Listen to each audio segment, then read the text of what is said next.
Alright, welcome back guys to the best ever Weiss Schwarz set review for Hololive. This will be part 2.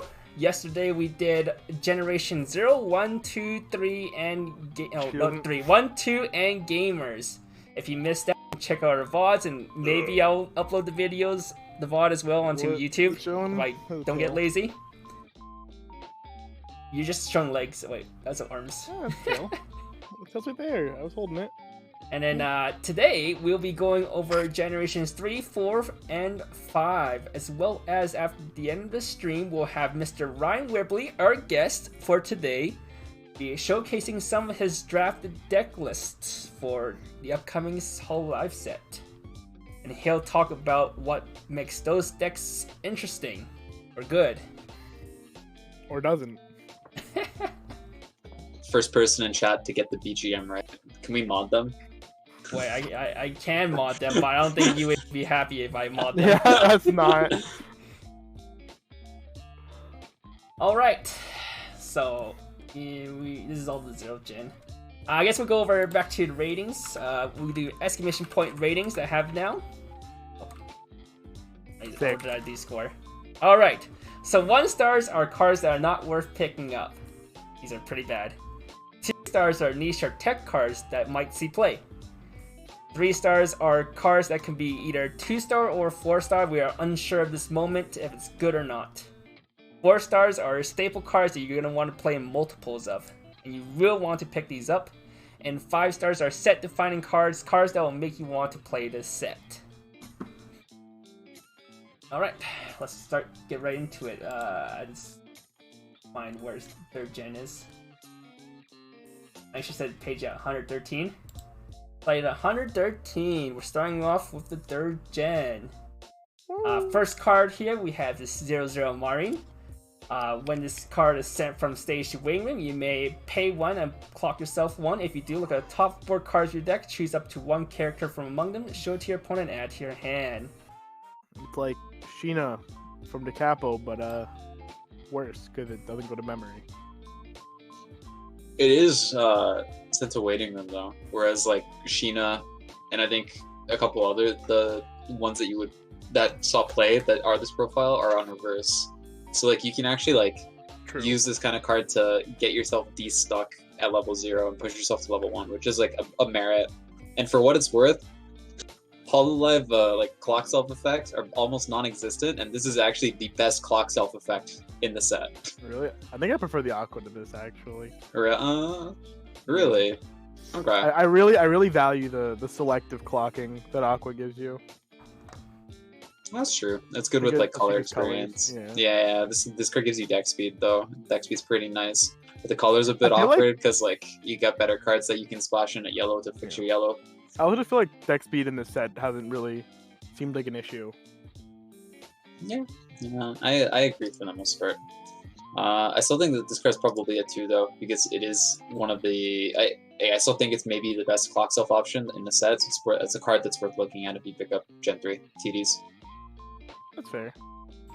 Right, next here is 1-0 Marine. Continues with 2 more other Hololive characters. This gains 2k, so it should be 6k cross turn. And its ability activates once per turn. When this is reversed, you reveal the top card deck. If it's level 2 or higher, you may rest this. So it's like a coin flip. Is this just the Elizabeth coin flip? I believe so. Yeah, it's literally just word for word Elizabeth. Okay. Wait, no, sorry, is Elizabeth power on your turn? No, Elizabeth is always. Okay. Yeah, I mean, that profile's good. That profile actually it saw play in South, and it still actually sees play in South sometimes. And this card's also still pretty good, I'd have to say. Like this set having a bunch of really good level 1 options and like really good secondary level 1 cards though makes it a little bit worse than it maybe should be. But like, if you wanted to play like standby without combo, this is like a pretty good option that you can run to try to help give you pluses to get you into like the mid game where standby starts to pop off. Alright, rating? I also think this is just a 2. Also a pretty good card, but not too special. Yeah, looking like Kana's is going to be a 2 already. Alright, next is 1-0 Flare. For each of your other Hololive character, this gains 500 power, so for a full board, she'll be 6k cross turn.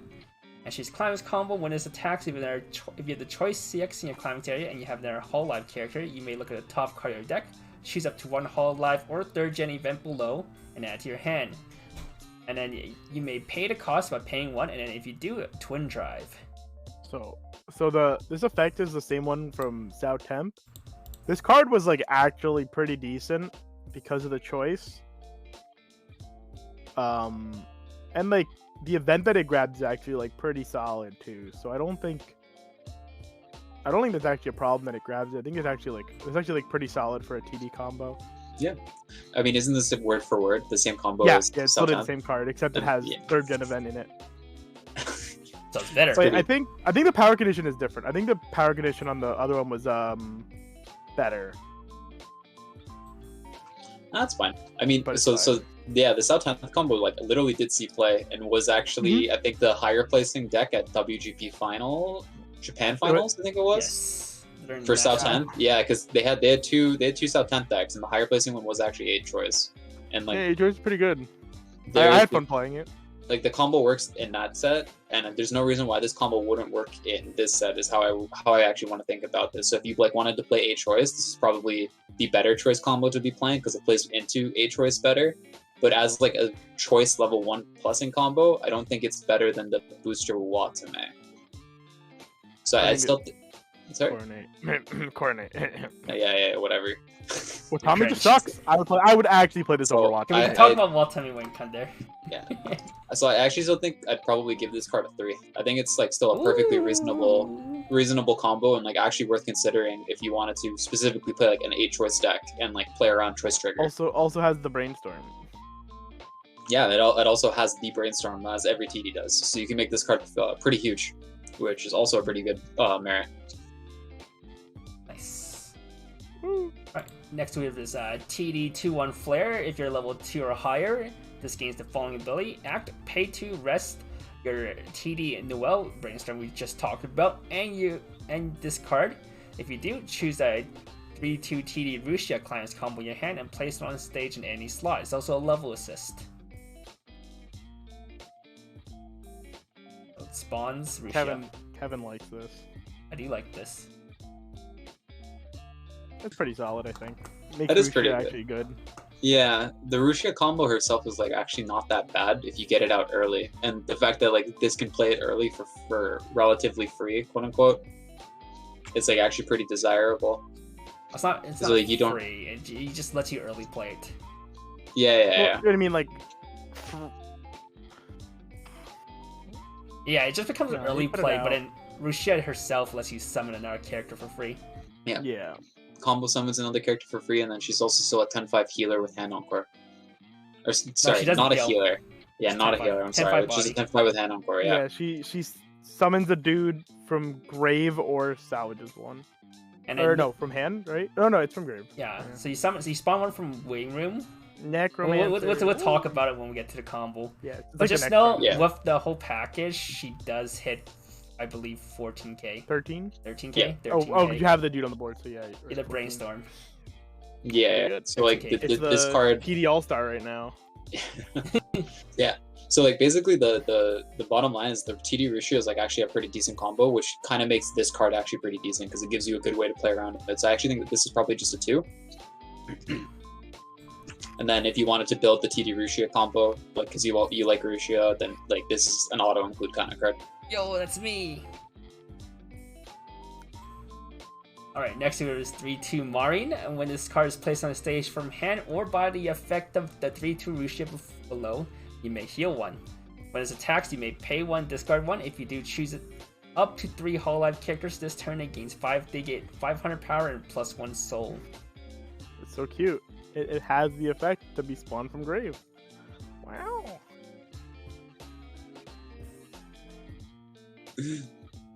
This card's just kind of okay.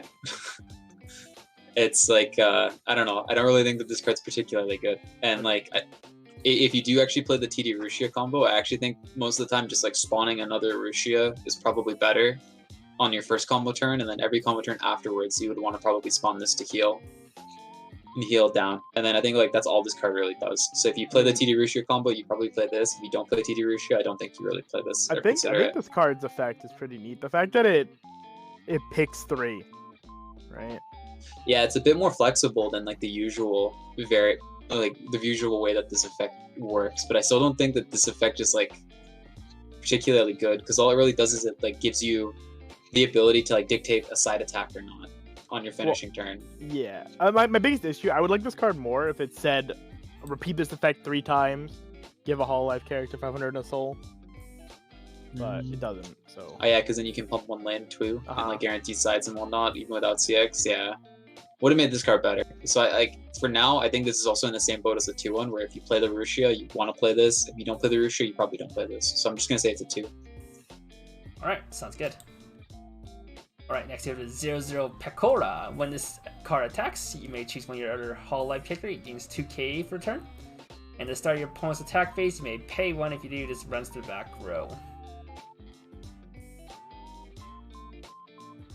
I think this is like the Ishigami from. It's the Kaguya. Yukihou, right?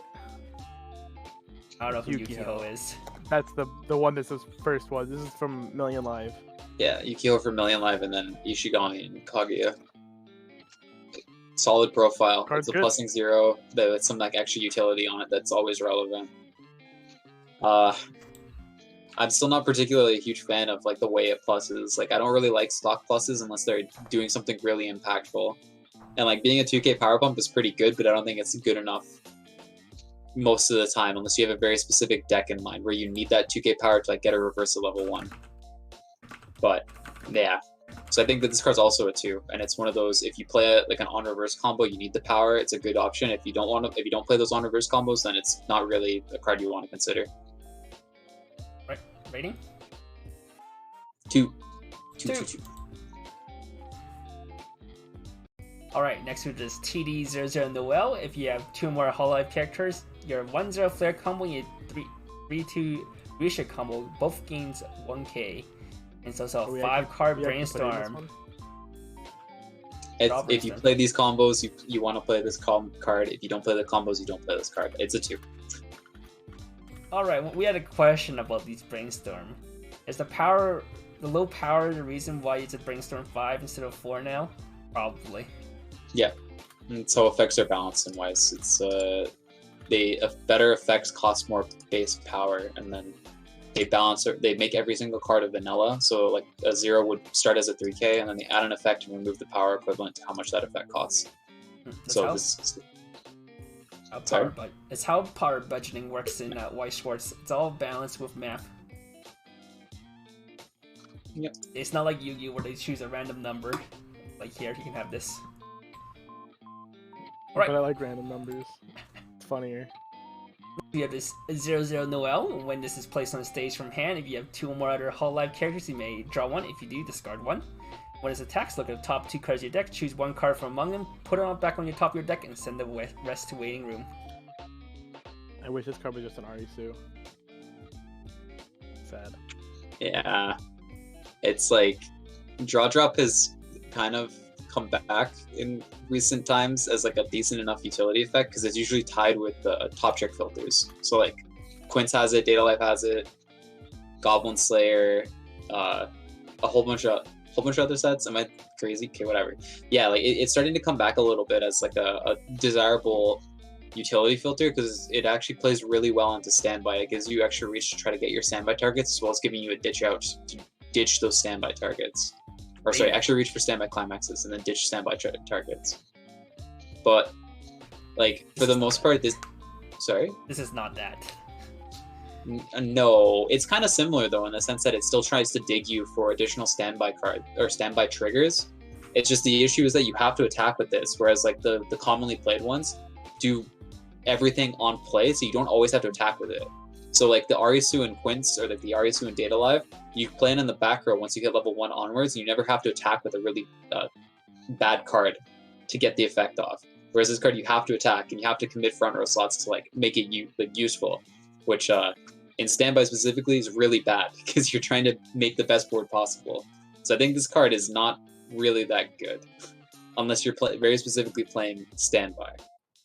So like I think it's probably also a 2, with the asterisk of it's only a 2 if you're gonna play standby, and it's probably a 1 in anything else. Mood. All right, next to it is a 1/1 Pekora. When you use this card's backup, if all your Hololive characters are Hololive, you may blind stock 1 and DK backup. I like these effects. Standard backup. If you play like Troyes, you can choose this instead of Leafa. If you have a stock crunch, it's a 2. Good. Next to it is 3/2 Russia.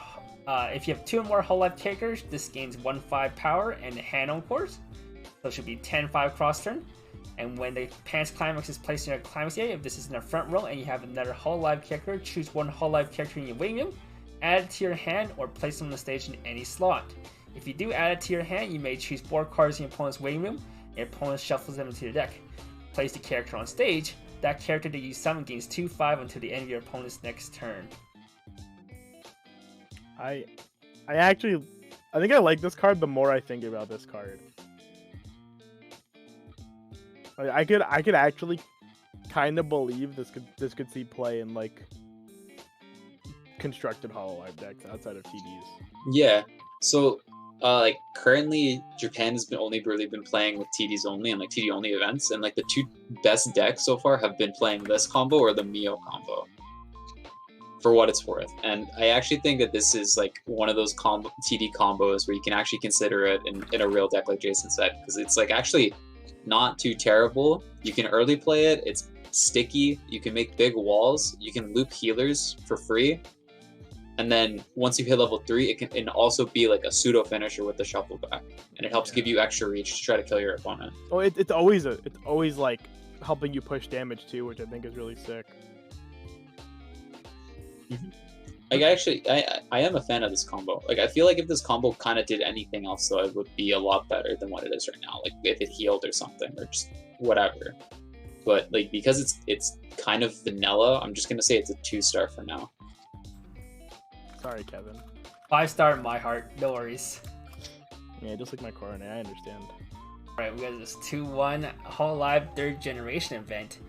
May choose up to 2 characters in your waiting room, add them to your hand, and discard 1 card. Magic Girl appears. Yeah, Magic Girl appears. It's playable when it's playable. Yeah. So Magical Girl appears kind of like fell off as like a relevant meta card, and it's like starting to come back kind of.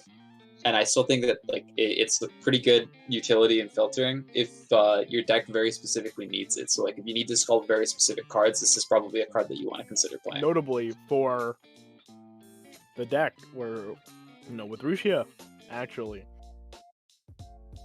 Let you play a low count of the Brainstorm and the Flare, and then be able to actually have them.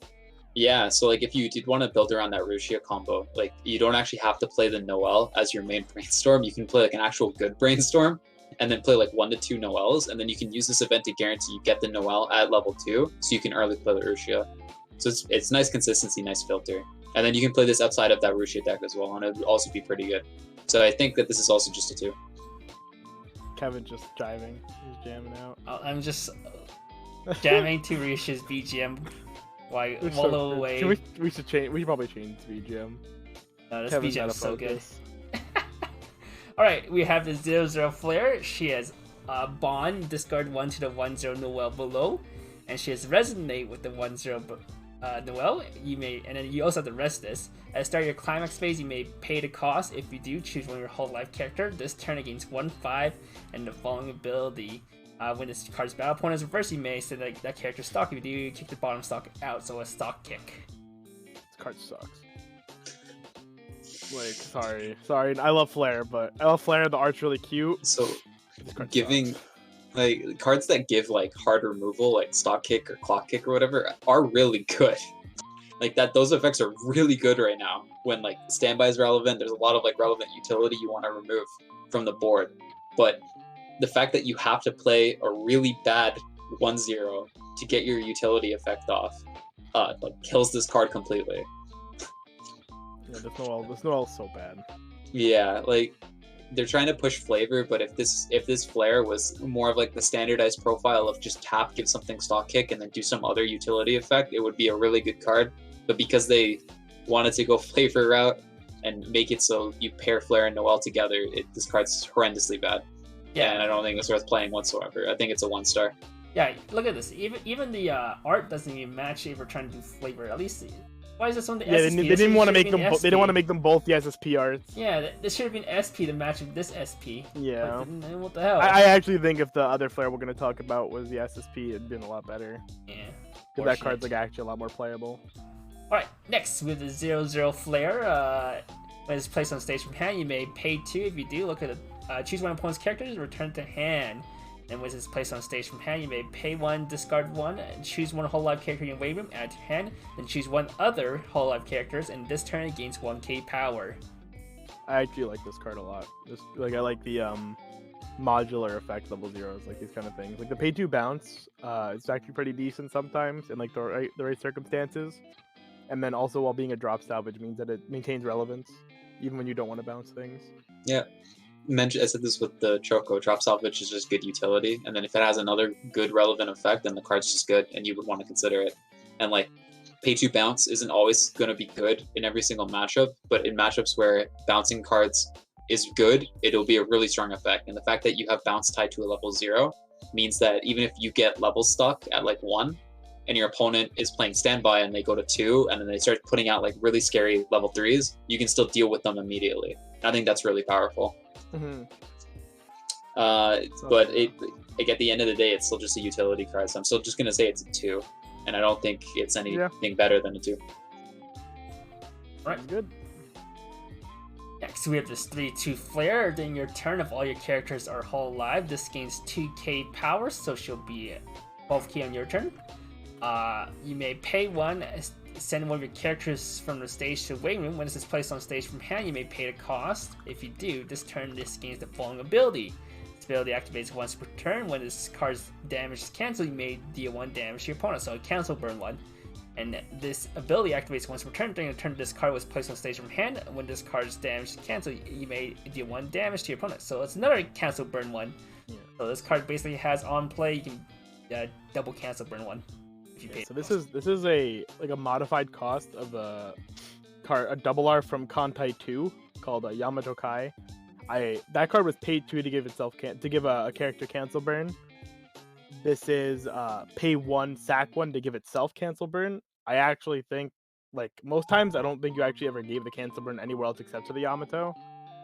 But I think moving the cost to sacking 1 makes this card like a lot more playable than a pay 2.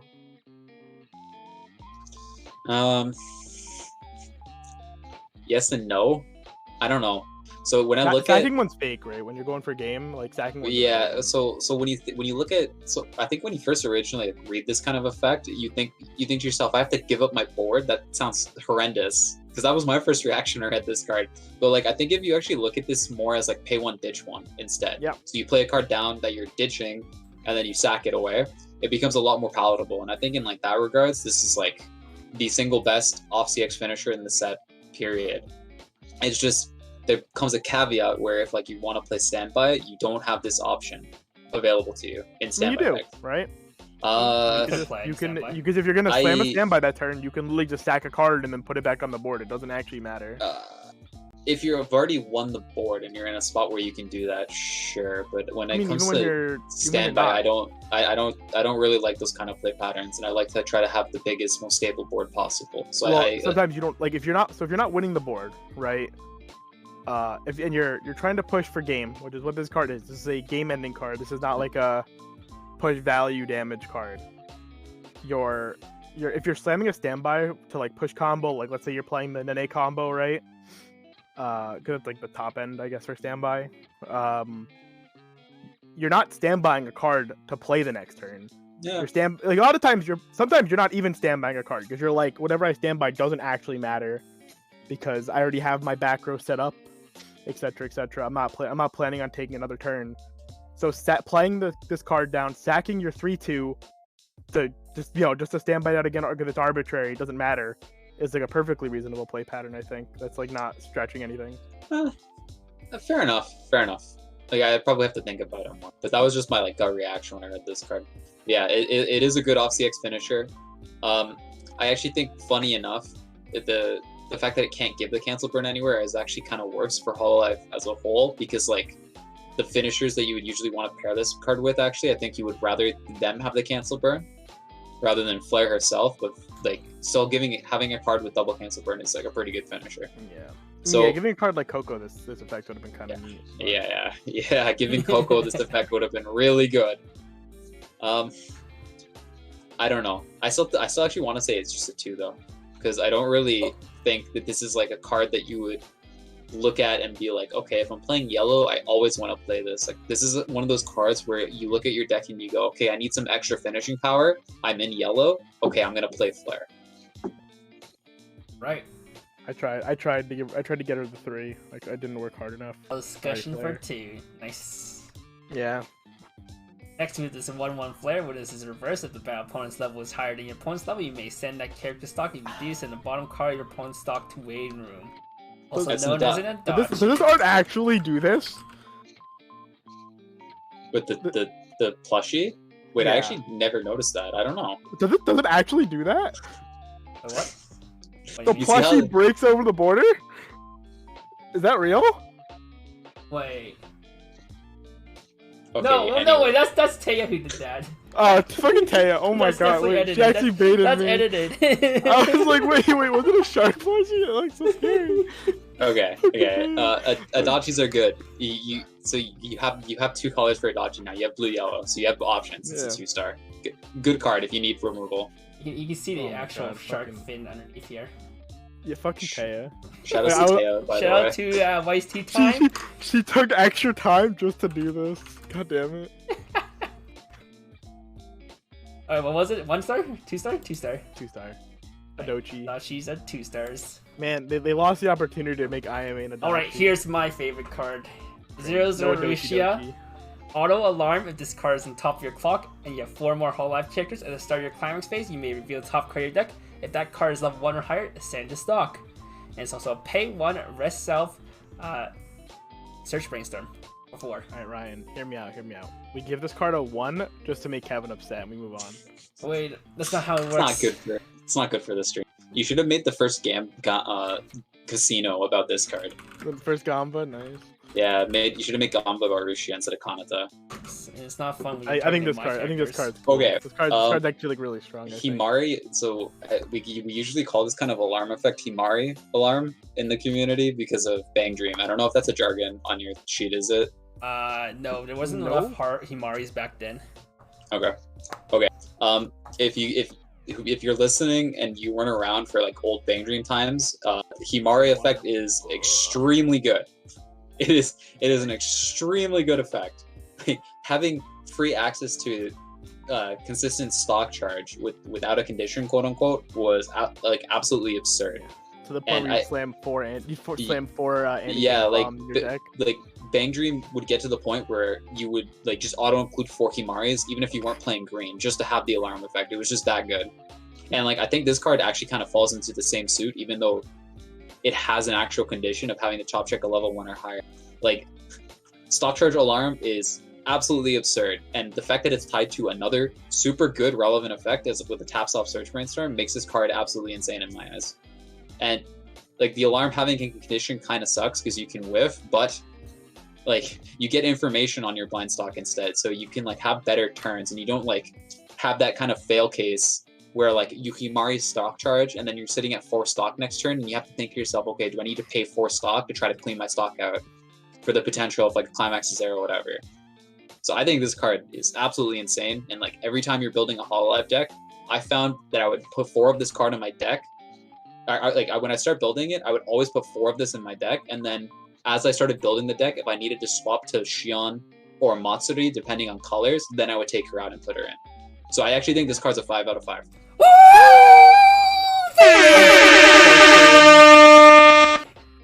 That's my favorite. My Rushia and Suisei both got 5 stars. That's all that matters. Yeah. The set also has a lot of ways to get around the top deck condition as well, by the way. Corny Runner, the Mio global support, they all can like help facilitate this card and makes it even better than what it should be. That's what I'm talking about, baby. Yeah. Alright. Should just give it the 1-star. Next, we have this rare 0-0 Rushia. If you have one or less other character, this gains 1-5, so she'll be 3-5 cross turn if you have one or less characters. And when it's placed on stage from hand, this turn this gains the following ability. Continuous, the character across from this cannot move to another slot, and it cannot be sent to memory. Good card.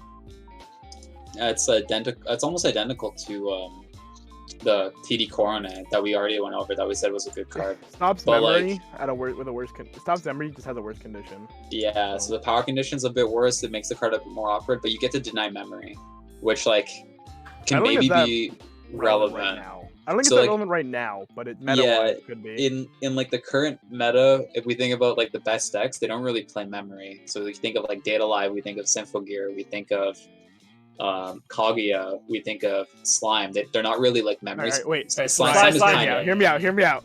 Slime is kind of, but like this card doesn't really work well into Slime. Yes, So true. Slime Symphogear doesn't. If Symphogear misplays, you end their turn. You slam this card down, they accidentally put their Kirika Bonder in front of this card, and you just extend the hand. Because they just fucked themselves. It's for your turn only. Yeah, it's only your turn. It's not Wait, cross is it? turn. Yeah, it's not cross turn, so it doesn't actually work like that. So close. Yeah.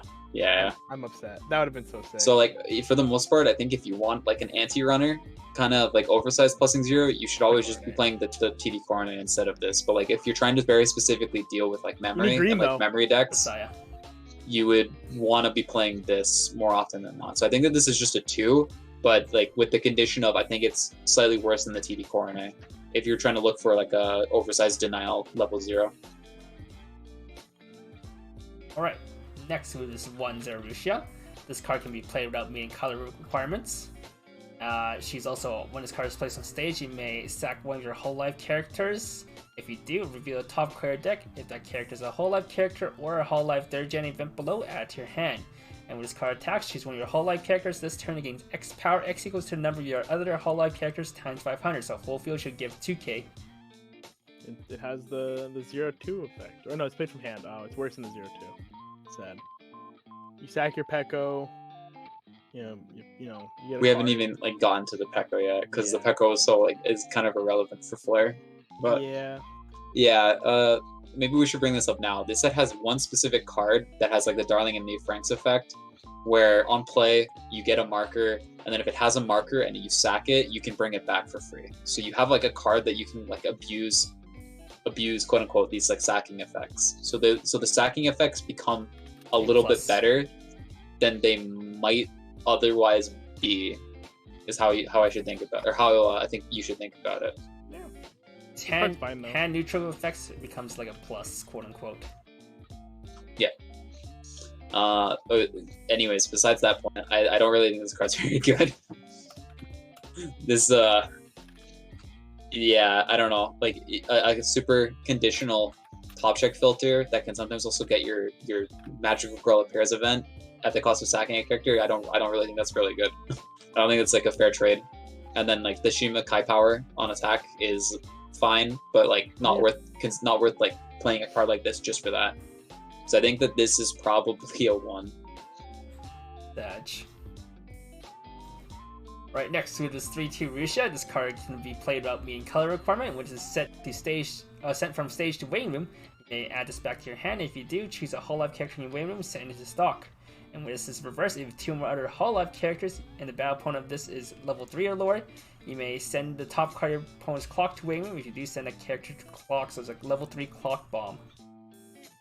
This card is pretty cool. This card's almost. If it's just healed, dude. If it was Kuro Bomb. Yeah. So if you guys have never played against Prisma Ilia has this exact card, but it's a red bomb and it heals on play. And that card's stock though. It doesn't refund stock, but you It's get a also heal out of regular it. bomb. Yeah. And that card's like absurd. Yeah. That card's like absurd, and then like it's like one of the cards that's like pushing broken levels, but it's held back by a few like restrictions. And like I think if this card like followed the similar kind of suit, this card would also be really good. But like It never will. it never will, because you don't get anything out of it. You just essentially get a 3/1 clock bomb, a level 3 clock bomb, which I don't really think it's that good, unless you very specifically need hard removal, like hard removal for standby. I think that this card's probably just a 2. It's perfectly playable, but it's not very good. No, Kenny, we're not discussing it because I thought about it just now, and it wasn't actually worth bringing up. It's not a real dynamic, it's just bad. Yeah, you can sack this with the Marine, right? Yeah, and then, And then you the get it back. it turns Yeah. the Marine into a 3/2. Yeah, That's it. It changed Marine from like a sack 1 to a pay 1 basically. No, it's not a pay 1. It's just a 3/2. Because you have to play the Rushia first, right? Yeah, so it just becomes a normal 3/2 check X. That's it, or check 3. Bodyguards all the coming back card many does. times. Bodyguards might come back. Like Hololive has a pretty good bodyguard that like might become a meta relevant threat, and if it does, then you have the tech for it, which is like it's a potential there. So like I said, this card has potential to be good, but as it currently stands, I don't think it's particularly good. So that's why I think it's just a 2. It literally turns Marine from a pay 1 drop 1 check, a pay 1 drop 1 3/2, like with a top check 3 to a regular 3/2 check 3 combo. It's like really not good. Oh god. 3 follows at once? Ooh, Oh, it's go. 3 like bot accounts though. Oh, is it? I have no idea if they're Thanks, bot or not, bots. but we got 3. Oh. Alright, well, if you guys aren't bots, thank you for the follows. Yeah, we got What? Knowing Hose 0312, Breakable Hose 0312, and Okay. Suppose Hose 0312. What if that's just what if it's a bunch of homies, dude? They all have the same Twitch name. Whatever. PogChamp, increase that follow count. Alright, let's turn off the stick. Next, we have the card we just talked about a bunch. These This 3/2 accounts Marine. were created an hour ago. Nice. Alright, when this is placed on stage from hand, you may send one of your Hololive characters from stage to waiting room. If you do, look at the top 3 cards of your deck, choose up to 1 card from among them, add to hand, and then choose a different card from among them and send to stock. Send the rest to waiting room. And as a climax combo, when this card attacks, you may pay 1, discard 1 with the door, and deal 2 damage to your opponent, and this card gains 2k power, so be swing at 13-5 combo. If you like Marine, sick. If you like the art, it's sick. If you want to spend $1,000, it's sick. $1,500. $1,500. It's sick. Otherwise, what do you think about it, Ryan? This card ain't it, Chief. All right, that's exactly what I wanted you to say. Thank you. This card is it's hard to justify. So the actual climax combo itself, I think, is perfectly fine. It's reasonable. Pay 1, ditch 1, become a 13-5, deal 2 on attack. Fine, reasonable. But like, its first effect is so odd, and not in a good way. So you get the check 3, which is like a common effect for level 3s. That's fine, whatever. But you also get a stock because you have to sack a character, which You sack the Pekko twice, and then you get 2 3/1 bodies. So if this combo was better but costed more, then I think this card would be a little bit better. Like, imagine if this was like a Coco Chino combo where it's just like on attack, pay 3, that'd be pay kinda burn 1, sick, burn 1. actually. Then this card would be kind of nuts. But like, pay 1, Yeah. ditch 1, burn 2. Okay, yeah. If this card was like was literally pay 2 drop 2 Coco Chino, yeah, this card would be actually kind of sick. Yeah, this card would be really good if Because then that Pekko still value. It's really weird because like usually you would look at like level 3 combos and like you probably want to sit there and be like, okay, I'd probably rather take like resource efficiency because it makes the game plan easier. But this is one of those cards where you look at it and you go, I kind of wish this combo was more resource intensive and better, because this card is trying to be as resource efficient as possible. And like a resource efficient combo attached on a resource efficient card just kind of makes it lackluster and mediocre in the end. It's weird. Can double combo for 2 stock. Uh, Right, 3 stock. 3 stock is double combo. 4 stock Like, is again, triple combo. Yeah, it's really resource efficient, but like you don't get anything out of it. Burn 2 is not Swing good 3, for burn killing. 2, swing 3, burn 2. Or burn 2, swing 3. I feel like if you want to play the minus low combo, like I actively think the Aqua is like a better combo. to Yeah, play so with the minus so low. like if you wanted to play around like anti-damage kind of effects, then you can just play like the actual like pure quote unquote resource efficient combo with Aqua, and like Aqua ends up being a better card than this in like that style of Or game plan, Rushia, because actually. I think Rushia plays really well with the minus or low. Rushia, yeah. Like they're completely costless. They can like push extra damage without having to invest anything, quote unquote, quote unquote. And then the Aqua specifically, she's a healer as well, which plays better into like a survival game plan. So like the fact that this card doesn't heal kind of leads you to want to play towards like an all-in, try to kill your opponent game plan. But this card, it doesn't let you go all in. It doesn't let you kill your opponent because it's trying to be resource efficient, which doesn't make sense. Like it's this card's fighting against itself. The two effects are literally fighting against themselves. But Rushia has more power than this card, Kenny. Yeah, so I don't want to say this card's a 1. Like my gut wants to say that this card's a 1, but it's not a 1. It's a 2. Like it's still a fine card. You can build it and play around it, but like the potential this card could have had didn't get there, and it's a little bit disappointing. True. Oh, true. It's also like you have to check multiple cards to put a one in the stock, and you don't always want to check multiple. Oh yeah, that is true. You all do always have to check too, which can also be even more awkward. Downside is just giving back. Okay, yeah. Bottom line, it's a playable combo, but I don't think it's very good. I feel like Marin though. Good art, both CX and regular card. Yeah, buy the SSP. Trust, it's worth it. Alright, next is 1-0 Marin, and when this card is reversed, if the opponent's level 1 lower, you may reverse that character, and when this is from stage to waiting room, you may discard 1 climax. If you do, salvage 1 character. Wait, this card, I was told this is Cocoa Bomb. This card's worse than Cocoa Bomb? Yeah, this card is just like worse than every other version of this card that was supposed to be printed. Sack it. Whoa. Yeah, it doesn't. There's not a lot to talk about. So, like, this profile exists in multiple sets, and it's a good card. Like, it's a very good effect. On play, ditch, check, salvage, bomb. Good card. You usually want to consider it. This card doesn't make sense. Having to this card with Cocoa Bomb would have been a good card. It would have been a perfectly fine card, yeah. But like, you have to overplay it to get your utility out of it, which is counterproductive to the fact that it's a bomb, because you want the bombs to stick on the board to actually do something. So like, if you're playing this card, you're playing it and being like, I sure hope on the next turn I can dish this climax in my hand and like filter into something better. And I think that's horrendously bad. I think that this is just a 1. And yes, you can choose 0 to hand, 1 to stock, but then you have now sacked the card, not replaced the card you sacked in your hand, and just gotten a stock. And at that point, you probably could have played like a hand to stock or something. You're not actually getting anything out of that. You really want to replace the hand to make sacking the cards more valuable. Alright, next one is 2-1 Marin, continuous 2k assist to level 3s. And when it is placed on stage from hand, you may sack one of your other Hololive characters. If you do, salvage 1.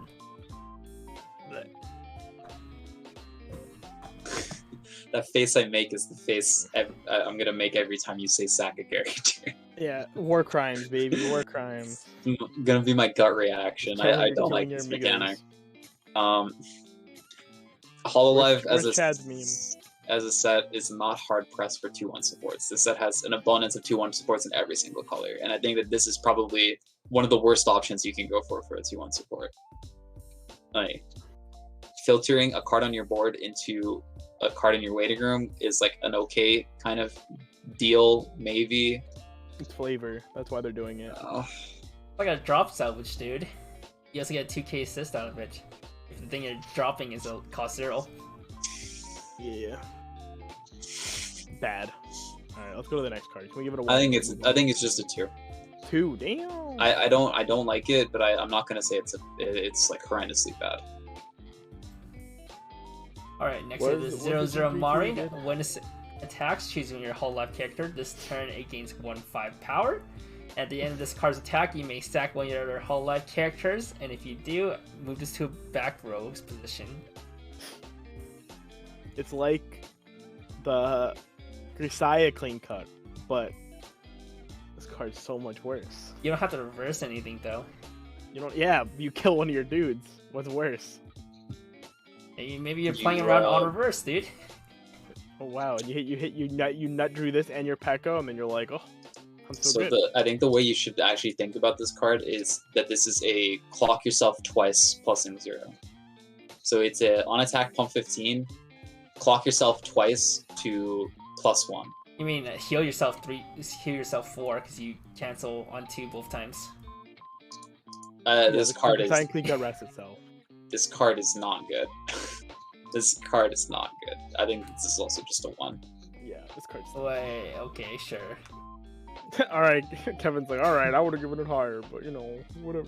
1-0 Pekora. If you have 2 more Hololive characters, this gains 1k power, so it's 5-5 cross turn. At the end of this card's attack, if you have the Pants CX in your climax area and you have 2 more other Hololive characters, and the slot across of this is either empty or reversed, or has a reversed character, you may look at the top 4 cards of your deck, choose up to 1 Hololive character from among them, show to your opponent, add to your hand, and then choose 1 character until the end of your opponent's next turn. It gains 1k power.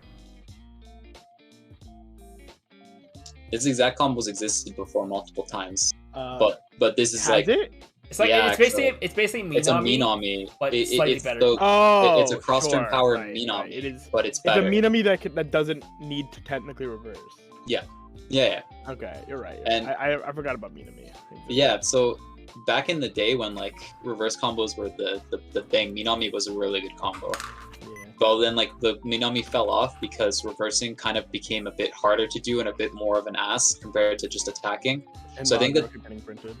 Yeah, so I think like this card removing removing quote unquote the reversal effect actually makes it like so much better and actually like makes this kind of combo a card you would want to actually consider compared to like a Minami, which is just like on reverse check 4 add 1, which is like why would you ever consider that when you can just play Magaros and just on attack check 4. I also appreciate that this card is cross turn power, so you can effectively force a board of just 3 6/5s. If you Yep. if you can triple combo, because you can go power to the next one, power to the next one, power backwards. Yeah, you can build like a fairly decent like costless board, or you can like play other costless card like 1/0 cards that are big like the Aqua and give it cross turn power and then try to get a plus on the board through that card as well. So it's flexible in that regards. Yeah, I don't know. Not a whole lot else to talk about. It's a good combo. I don't think this is like the combo you probably want to go to for most decks, unless you're trying to specifically play blue or you specifically want a Pants trigger. But if you do play blue or you do want Pants trigger, then this is like a really good combo that you can consider. So I think that this is just a 3. I really Nice like the 3. climax for this. Alright, thank you, Easy Dre 2128 for the follow. Married Life. What is the best power support for this combo? Well, the thing is, The only thing as we said it yesterday, but I don't actually think there's a lot of very good power supports in Hololive in general, especially at like level 0-1.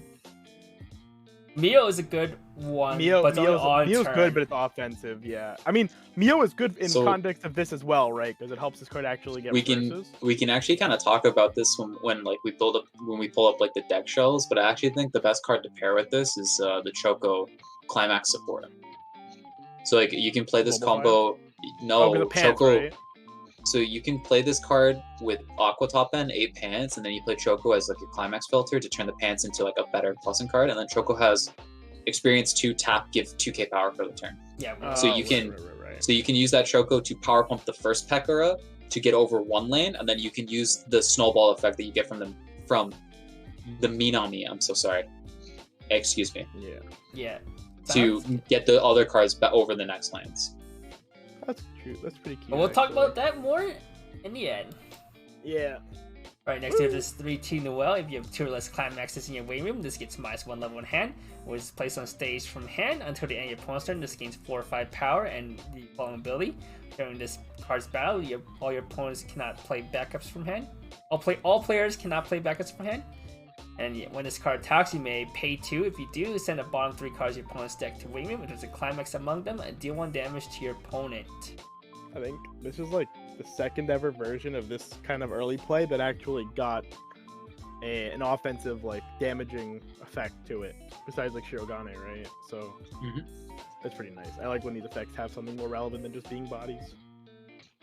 So I keep saying standby and like talking about like boards and power thresholds, and like this early play profile has become one of like the best profiles to have on early plays lately, because it's like one of the best cards that you can play into standby. And like all those points still stand with this Noel specifically. Like if you're in blue, you can play this as an early play that can deal with standby boards and then live on the swing back as well. So you get like double value out of that, because then your opponent has to crash a card into her. And then on top of that, because this card has additional damage onto it, you can also play this if you're in blue as like CX finisher or CX-less finisher to have additional push on it. So like you can play it down at level 2, remove a card, you hit to level 3. Now it's also doubling as your off CX finisher. And I think in that regard, this card's like actually really good.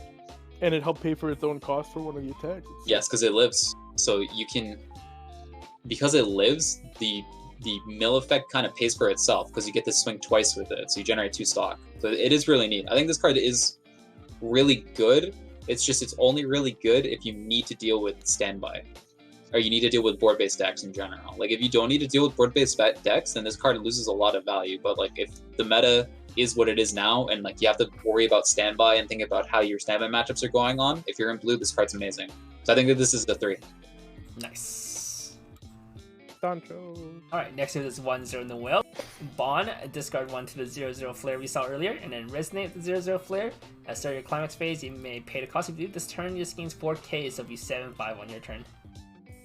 This is the whole payoff for this package. You get a stock kicker and a 1075. Yo, that isn't defensive power, it's just offensive. It could be 9k. Horrendous. Awful. Mind you, you also need to have one of this on board and then ditch bond to another flare. And then what? I don't know why we ever play this package. I really don't think this is really good and worth like playing, like giving up 7 to 8 slots in your deck just to get this. This is a 1. Alright, I guessed it right. Next card. Yeah, didn't take a genius to guess that one. Alright, 3-2 Pekora. If all your characters are Hololive, this gains 1/5 power and a falling ability. Continuous during this card's battle, your opponent cannot play backups from hand. When this is placed on stage from hand, you may heal 1. It's the Silica from Sao. Card's good. Except it doesn't have hexproof. And it has 500 more power. It's okay. I don't think the hexproof is actually that relevant, right? I get relevant for standby, I guess, when like anti changes were relevant, but now they're not. So. So back in the day when any changes were relevant, it was relevant, but like any changes aren't as relevant anymore, so it's kind of whatever. But yeah, this card's an amazing standby target. Like, better than Sora. I think I actually like when we talked about the Sora from the TD. Like all those talking points they used are the same with the Pekora, where it's like you can play this. It's a really good standby target at 2, and then it also doubles as your healer. So you can play a bunch of it, and then you still get healers in your deck as well as standby targets. Is it better than Sora? I think is a loaded question, and mainly comes down to your colors, because Sora's green, Pekko's blue, and when you're building standby, I feel like it's really hard to actually play both green and blue, and you end up having to choose. You end up having to cut one of the 2 colors.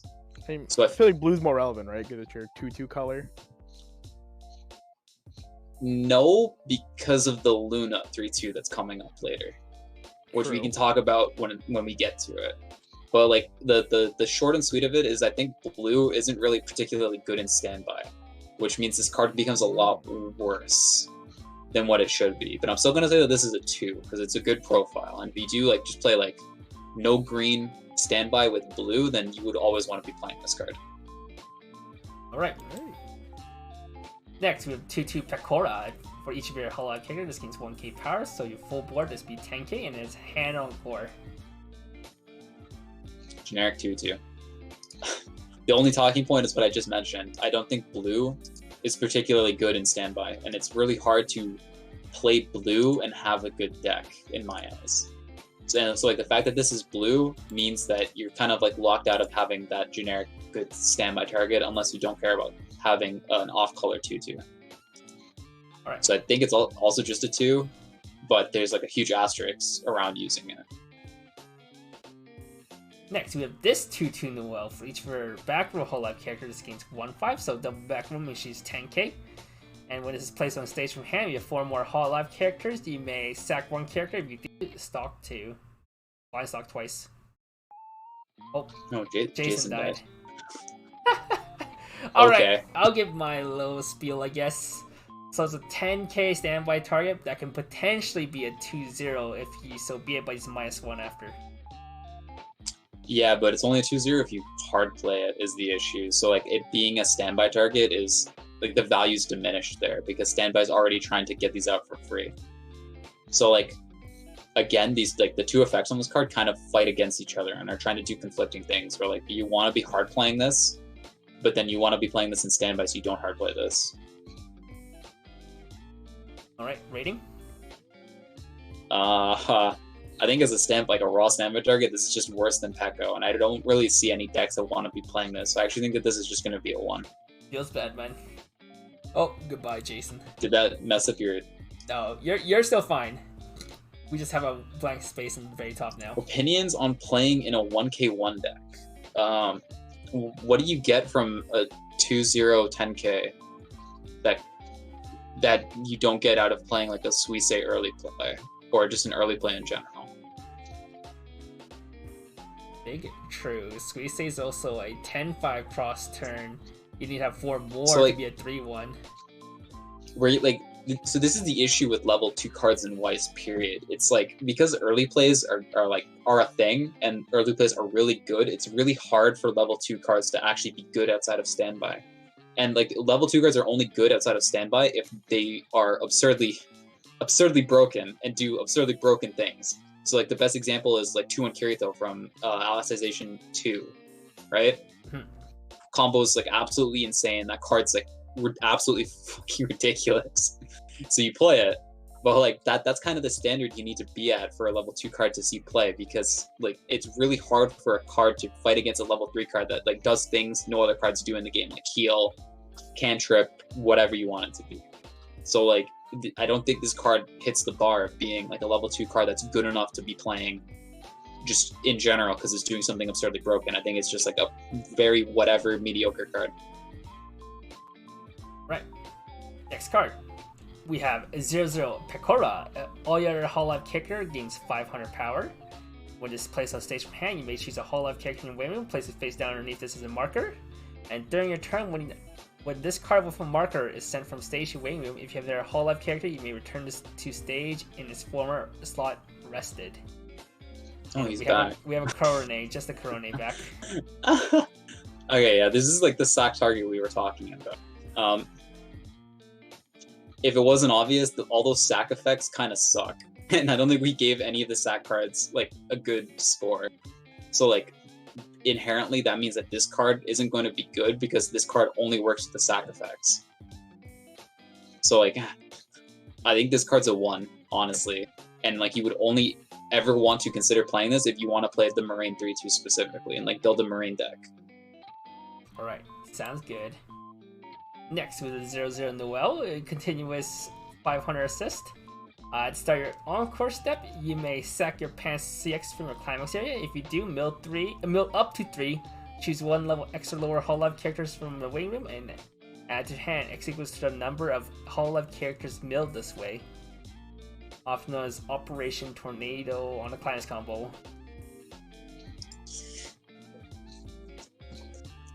Common climax combo. This card's just a 1. Like why would Pack filler. Climax filler. Yeah, it's pack filler. Do we even need to waste time? This card's really bad. Not worth using the CX slot for Okay. it. Yeah. And that is, we're done. For 3rd gen.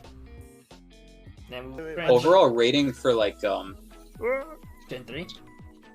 like cards, right? Not characters. No, cards. Cards.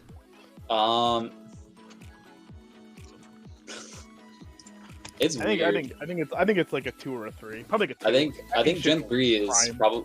I think Gen 3 is actually a 3 overall, but Yeah. like it's like Oh! That's like it's pretty getting high. it's getting hard carried by the Rushu brainstorm because, like I said, I literally think every I don't time know. you're building a Hololive deck, you put 4 Rushu brainstorms in your deck, and then you start building your deck on afterwards.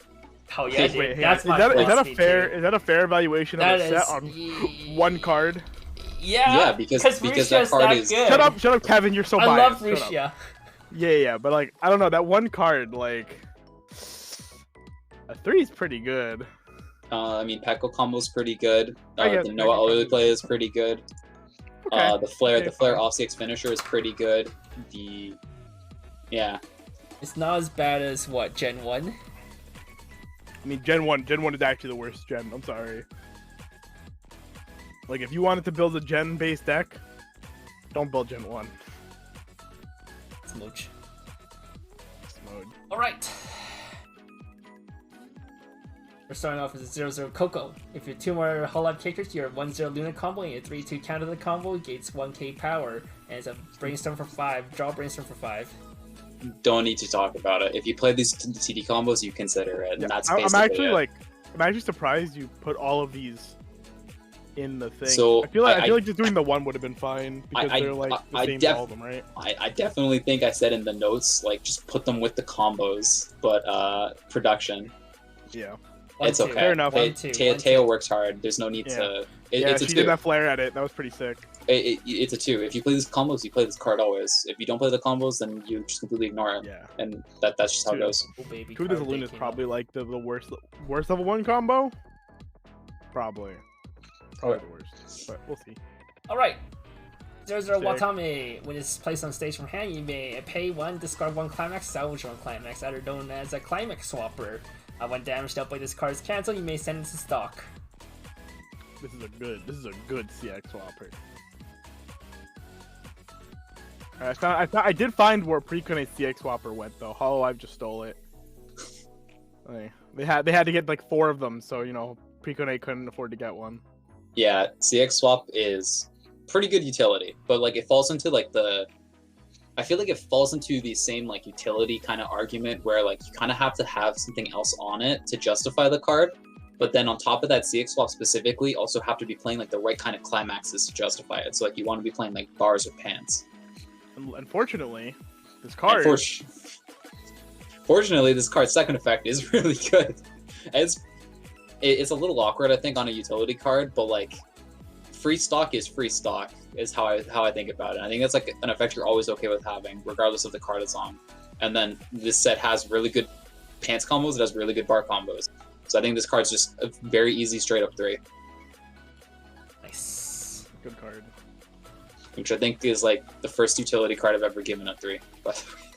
Alright, next to the 0-0 Coco, this card cannot side attack, and when this card's battle opponent's reversed, you may choose one of your Hololive character, rest it, and move to the back row spot, often known as clean cut. I just noticed the pattern on Coco's fucking outfit. I hate it. Okay. It's a generic 3k clean cut. It's the Million Life clean cut. Million Life mono, yeah. XD. Oh. XD clean cut. Do you even have to talk about clean cuts? Clean cuts are just like generally considered point, right? good standard cards. Yeah. Same thing here. It's a good generic standard card. You can play this. It can maybe sometimes be an oversized. Maybe it sometimes gives you ridiculous plussing if your opponent doesn't have runners or like sometimes it's the two worst big card in cards. your hand. And then sometimes if you get into like the Kaguya matchup and this card's completely unplayable and you want to cut it from your deck completely and never play this ever again. It's All like her outfit's pattern is like that one really popular pattern you would always see. I forget what brand that was, but you'd always see it on shit. Like the little alternating star. Cute. All right, I think it's a 2. 2? You can go open the card on like Weiss Tea Time and you can see it. Alright. Yeah. Or Nova TCG with their high-res scans. I keep talking about Kaguya. The current Japanese meta is very focused around Kaguya, and the card that you focus around the most is the K Clean Cut Runner. So like other decks trying to play Clean Cut are kind of poorly positioned because they have to deal with Kaguya, and then they have to deal with all the other decks that are trying to build around Kaguya and play cards that dodge K. So like by playing this Coco in the current meta, you're losing to all those decks that are teching around Kaguya to not get farmed by K. Yep. Cool. It's the problem of playing your own clean cuts.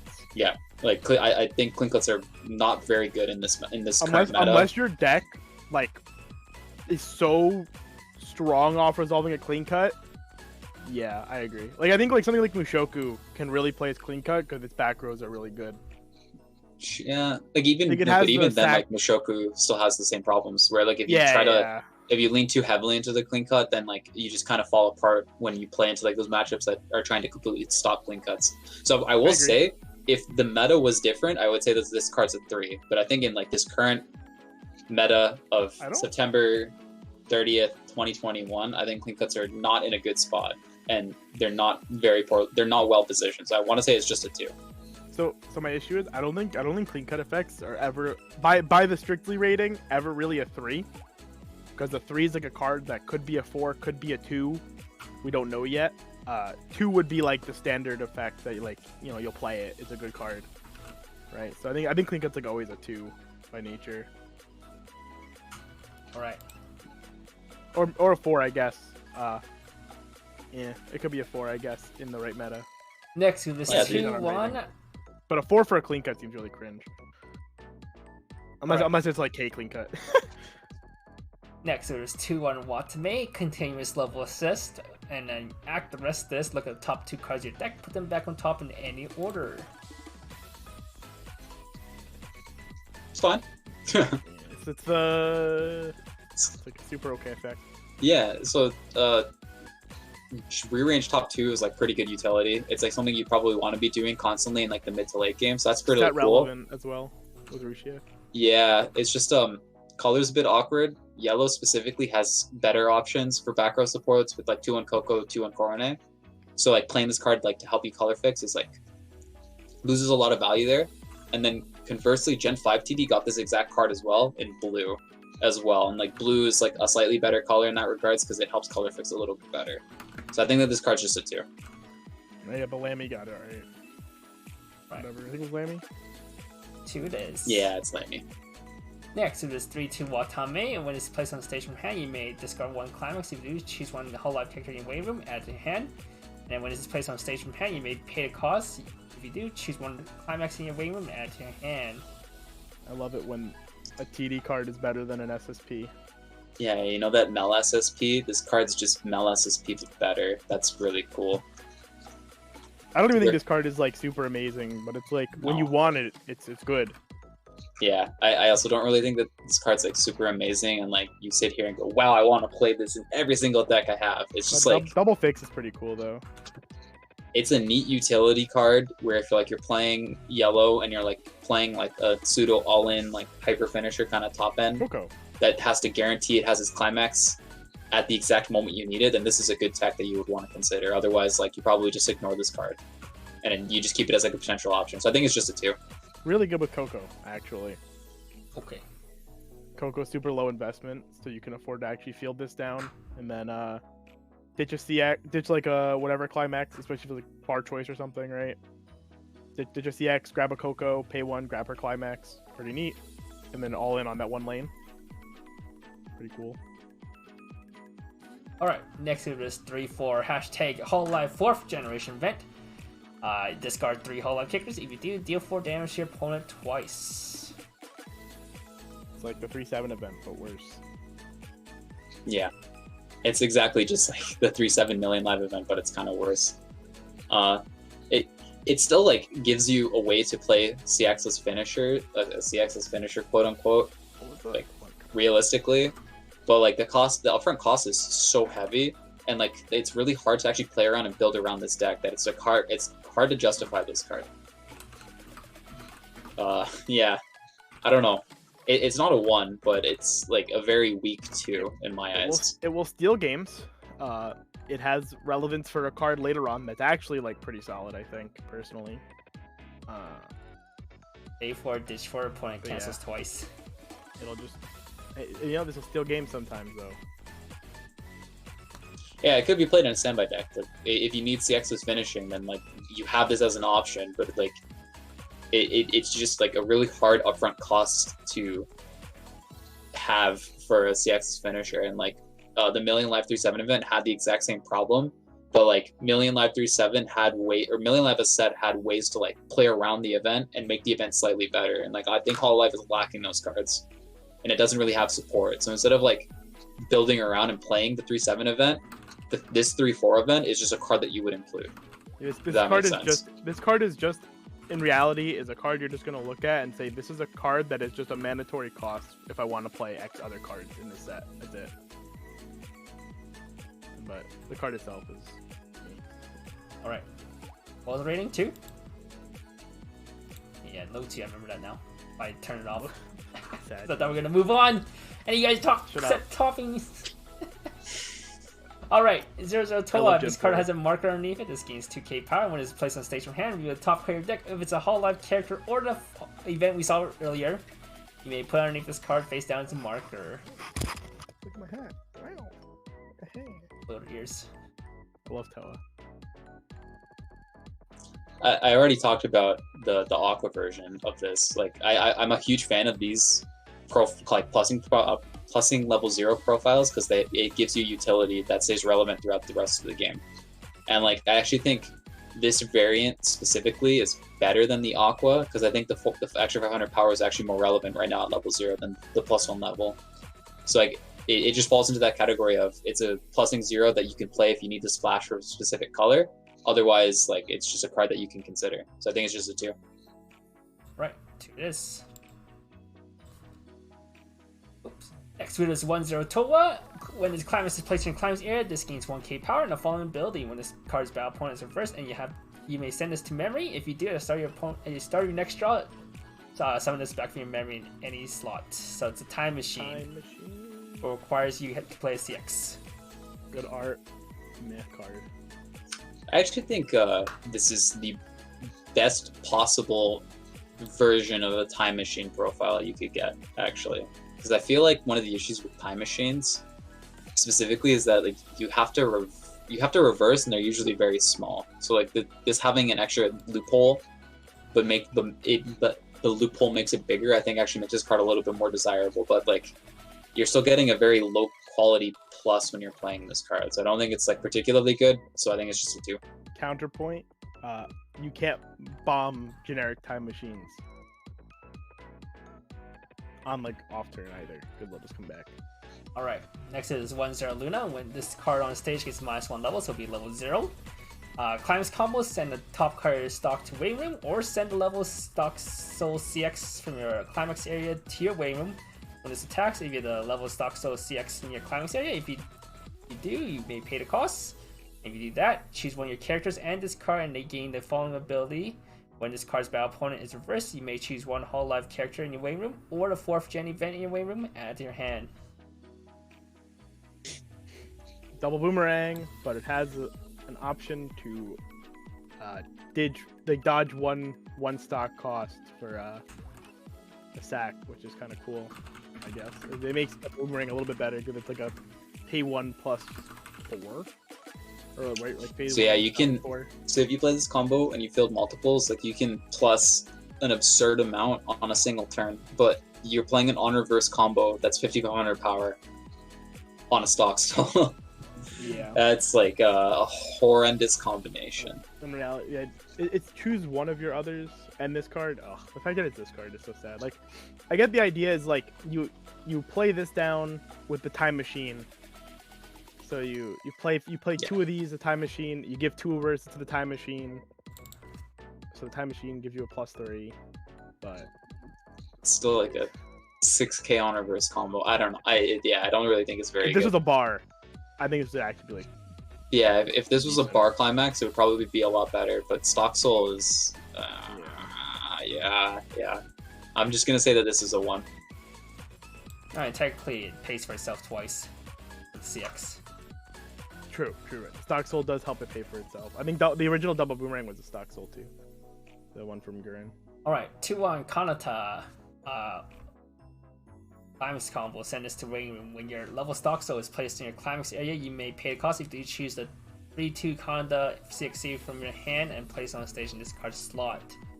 It's also 3k backup.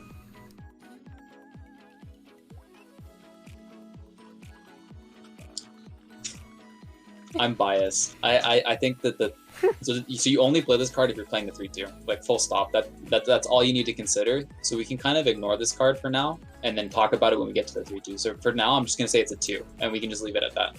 Okay. And yes, Ragnarok, if the card is forced to come back, it can go back into any slot though.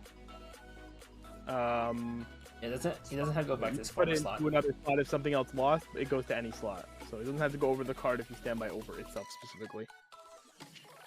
Alright, next we have this 2-1 Luna. This card on stage gets -2 levels, so it's level 0. When your other Hololive character attacks, this turn this gains X power. X equals to the number of your other Hololive characters times 500. It also has 2 soul.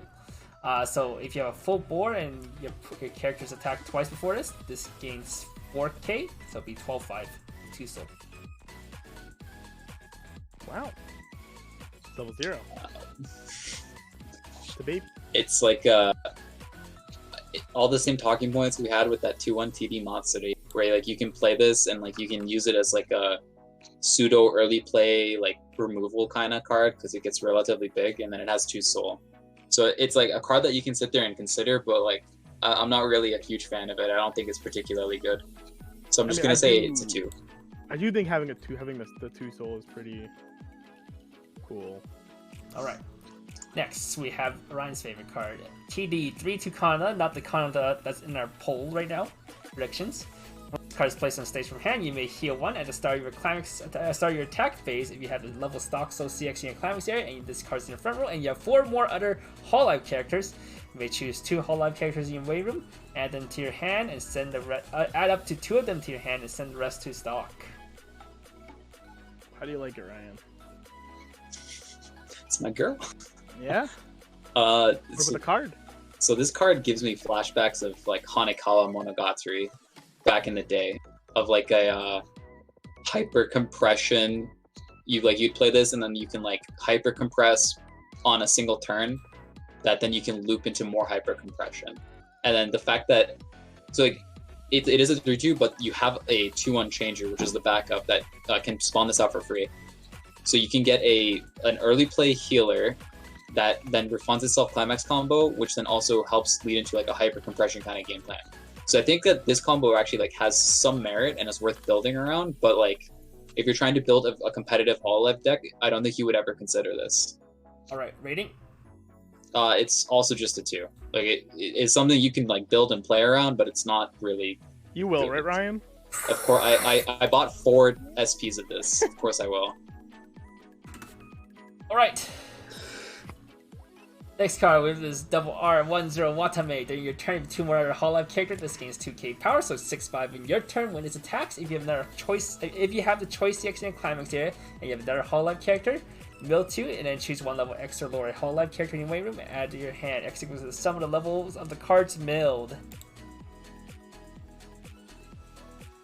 Fuck, I lost points. I bet Ryan was gonna give Kana to 3. Wait, no, this is the wrong card, Sam. Yeah, I told you, it's the wrong one. It's the rare. But it's also known as cigarettes. Yeah. Card sneaky. It's just a 7. It's like a 7-5 cigarettes combo, and that's basically it. Cigarettes is a plussing combo is highly diversive, and some people think it's absolutely amazing. Some people think it's absolutely horrendous, and I kind of lean more towards the camp where I don't think that these combos are particularly good. However, I think Watame being on a choice makes her a little bit more desirable than like a cigarettes combo otherwise would be, because like choices. I said this yesterday. I think choice is like an absolutely ridiculous trigger and makes decks better inherently just by running it. All right. I think I'd rather play Flare than to play this card, to be honest. Rating. I think it's also just a 2 right now. It's worse than Flare. I know Flare got a 3, right? Flare a 3. I did give Flare a 3. Yeah. Flare is literally a better card. Like, being like I think it just has more to it. All right. Next, we have 3-2 Coco. During your turn for each of her Hololive character, this gains 500 power, so full board she's 11-5. When this card is placed on stage, you may heal 1. When this card's battle opponent is reversed and you have the choice CX in your climax area, this turn this card becomes red for whatever reason, and you may pay the cost up to 5 times. Perform the following effect X times. Oh, the cost is pay 1, discard 1. Perform the following effect X times. Send the bottom 3 cards to your opponent's deck's way room. If there's a climax among them, deal 1 damage to your opponent. X equals the number of times you pay the cost plus 1. So you pay 0 times, you still do it 1 time. There was a kerfuffle about this with Bushi emails and the Q&A. Bushi email said if you do not pay, you do not get anything. Q&A said no, you still get the mandatory 1. It is mandatory, so you can't not do it if you get the reverse. So we're gonna go with the Q&A and say, yeah, you burn one always. You always get the free tobacco. Yep. This card's pretty okay though. It's better than I thought it was gonna be after playing with it. Oh yeah, one reverse. I did not like this on on spoilers. Yeah, when this card was spoiled, I was also like very question mark about it. But after I sat down and thought about it a bit more, I kind of came to the conclusion that I actually think that this combo is really good. Actually, like healing finishing combos are just good. Period. Like no need to talk about that. Choice trigger, good. Period. No need to really talk about that. The combo being the way it is, it's like. It's weird to think about. Like you can look at it like it's just an Icy Tail for 3, and like Icy Tails are not really like super desirable finisher effects because like they have such high variance. But you can also look at it as it's a single lane potentially Icy Tail 6 times 6 damage finisher where you can play other cards alongside it to do other things for that turn. To be fair though, well. The burn 1 being the ceiling for its damage is actually kind of upsetting. I think. So it's like it can be pretty frustrating if you ever see 2. Like yeah, you get the argument of, oh, but you still mill 2 climaxes. But it's also it would be better if this card wasn't on reverse when it did it, right? Because this is like the last card you attack with. Then milling the extra climaxes doesn't do anything. Yeah, they don't do anything. So like you would usually want to attack with this like first, I think. No, you do like 2 of this card, and you go like first last. Maybe, yeah. I think. Yeah, so you can look at it like that way, and I think like when you only do like 1 mill or 2 mills, then yeah, it's like a little frustrating where like you're capped at 1 damage. But as soon as you start doing more than 2, I think is where multiple instances of 1 becomes better, because multiple instances of 1 is really powerful at finishing games.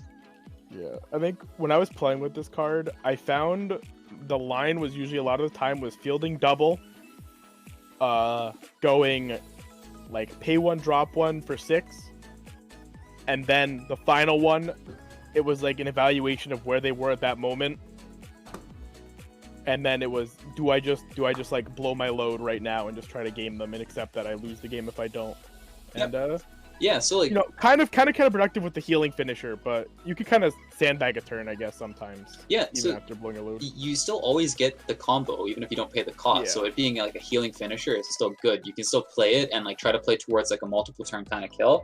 Or if you need to end the game on the spot, you can go all in, blow your entire load, and try to kill them on the spot. Like this plus Okayu can force multiple refreshes too. Pretty sick. This card serves both functions of like a finisher spectrum, and I think like the way it does both of them, it does it in such a way where it's good regardless of the situation. And like you mentioned that the timing's a little bit awkward, but I actually like look at this and I think the timing is slightly better because you have being able to mill after your attack gives you more information on how hard you actually want to go in on the effect. It's two-sided, right? It's like good. It has its perks and then it has its downsides. Yeah, plus and minuses. The decompression would be better on attack because it means that its attack it attacks into a better deck. Yeah. But then like the burns are slightly better on at the end of your attack because you have better information of your opponent's deck and how much damage you need to be pushing there. Trust me, this card plus Okayu though, actually cracked though. Like you just run through their deck like 2 times with burns. So yeah, so powerful. I do think that this is like one of the better top ends that you would be playing in Hololive. Honestly, healing, amazing trigger, very good finishing card.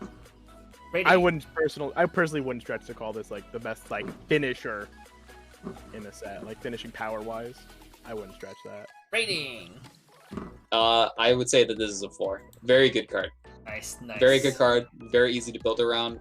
Not a 5 because it's not like an auto include every single deck, but very good. Yeah, this deck has this set has way too many options for like a top end for a 5. I think. What's the best way to make sure you get your CX with this finisher? The TV Watame 3/2 has on play, pay 1, salvage a climax. All right. So you can use Watame CX swap. Or the Watame CX swap, which is just on play, pay 1, to climax, salvage climax. And Okayu combo. Woo. Thank you to Yakuza for tipping $1. He said, 5 out of 5, motherfucker. If you gift 10 subs, Ryan will be bribed to give it a 5 out of 5. All right. After a long discussion, we got this 1-0 Coco. During your turn, this gains 2k power, so it's 5/5 in your turn. And when it attacks, if you may pay cost. If you do, Twin Drive. Card's okay. Only Twin Drive in the set, actually. So it's like something to note. So if you're playing like 8 standby and you don't want to play Miko combo, then like you're very heavily incentivized to play this because it gives you extra reach to hit those standby triggers and get your 2/2s out. And this is where one of the problems with standby sort of starts to come in, or sort of starts to come up, because it is yellow, and that means that you're not forced, like you're very heavily incentivized to lean in towards yellow to try to get like those good effects with standby going, which ends up making the deck a little bit more awkward. But at the end of the day, still think it's like a fairly decent card. I think it's just a 2. I think if you play this card with like the gamers package and standby, it could be pretty neat.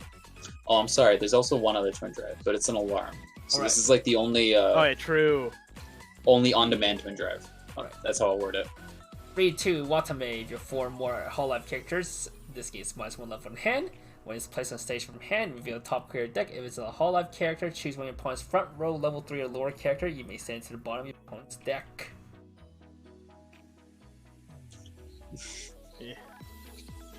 I don't know. I don't know what to say. Like, if this card could trigger or target back row, I think there would like be an actual argument to be playing this over like an Adachi's or like any other form of like removal or board handling, but it can't target back row. So like this card is just doing what all those other cards that deal with the board or remove cards do, but it's not as efficient as them. So I think this card is really bad and you almost never consider it. And I think it's just a 1. Goodbye, Watame. Oh, welcome back, Watame. Rip Watame. 1-0 Watame. When its attacks, reveal the top card of your deck. If it's a Hololive character or an event, choose one of your other characters. This turn it gains 3k power. GG go next? Question mark. Yeah. Power is sometimes good. Sometimes you want power. I don't know. It's a 2. Playable. Two-min Mark 2. 2-1 Coco. Continuous assist 2Ks and level 3s. When this is placed on stage from hand, choose up to 1 Suisei character and 1 Kanata character from your waiting room. Place them underneath this card as markers in any order. And at the start of your main phase, you may pay 1. If you do, choose a marker underneath this card and add it to your hand.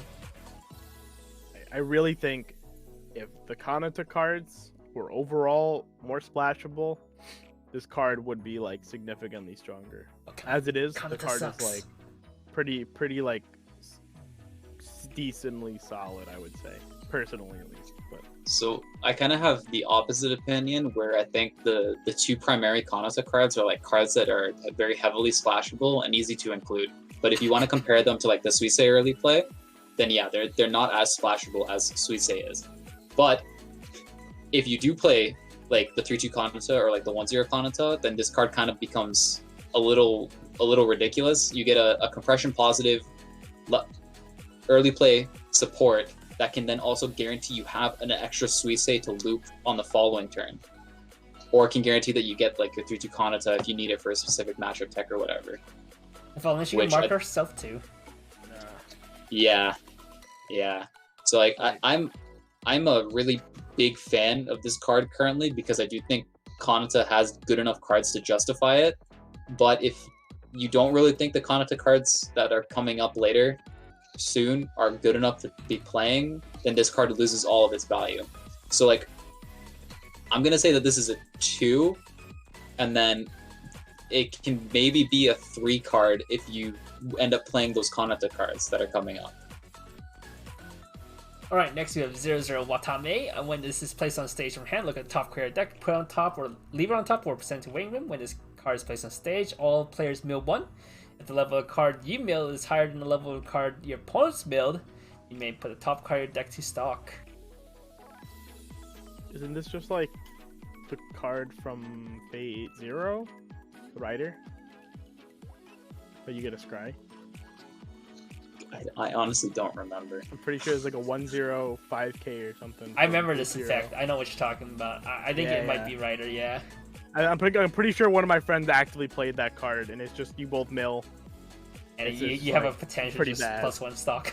Yeah, it's like pretty bad. This is a level Yeah. 0. That's a level 1 though, but I don't think that actually makes much difference. I mean, it makes it more playable, but you're still playing like some not good effect that maybe gives you stock on.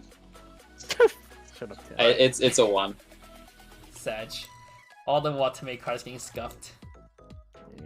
0-0 Coco. If this card is in the front row, this gains +1 soul. When this card is placed on stage from hand, you may pay 1, discard 1. If you do, search your deck for a Hololive character. Search opponent at hand. I never Shout thought outs I'd to play a Kokoro. set. I never thought I'd play a set where I didn't want to play Kokoro drop search over another drop search. Until Yeah, this exact profile is in like Bang Dream and a few other decks, and like in those other decks, it's pretty good. Like this is like a fairly decent profile.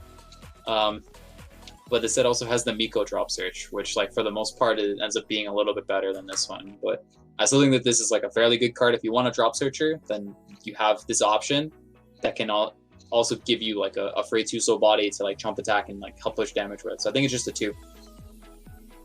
Alright, next we have this 0-0 Luna. This card cannot side attack. When this card is placed on stage from your hand, you may pay 1, discard 1 climax, salvage 1 climax. Climax solver. card.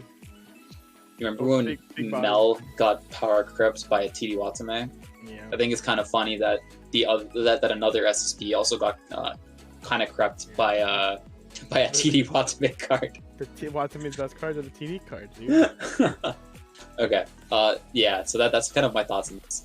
For the most part, I think the Watame is better 9 out of 10 times, but this card being like a pseudo plussing oversize can like help justify this card. If you wanted to like play like 5 or 6 plussing zeros, you can play it.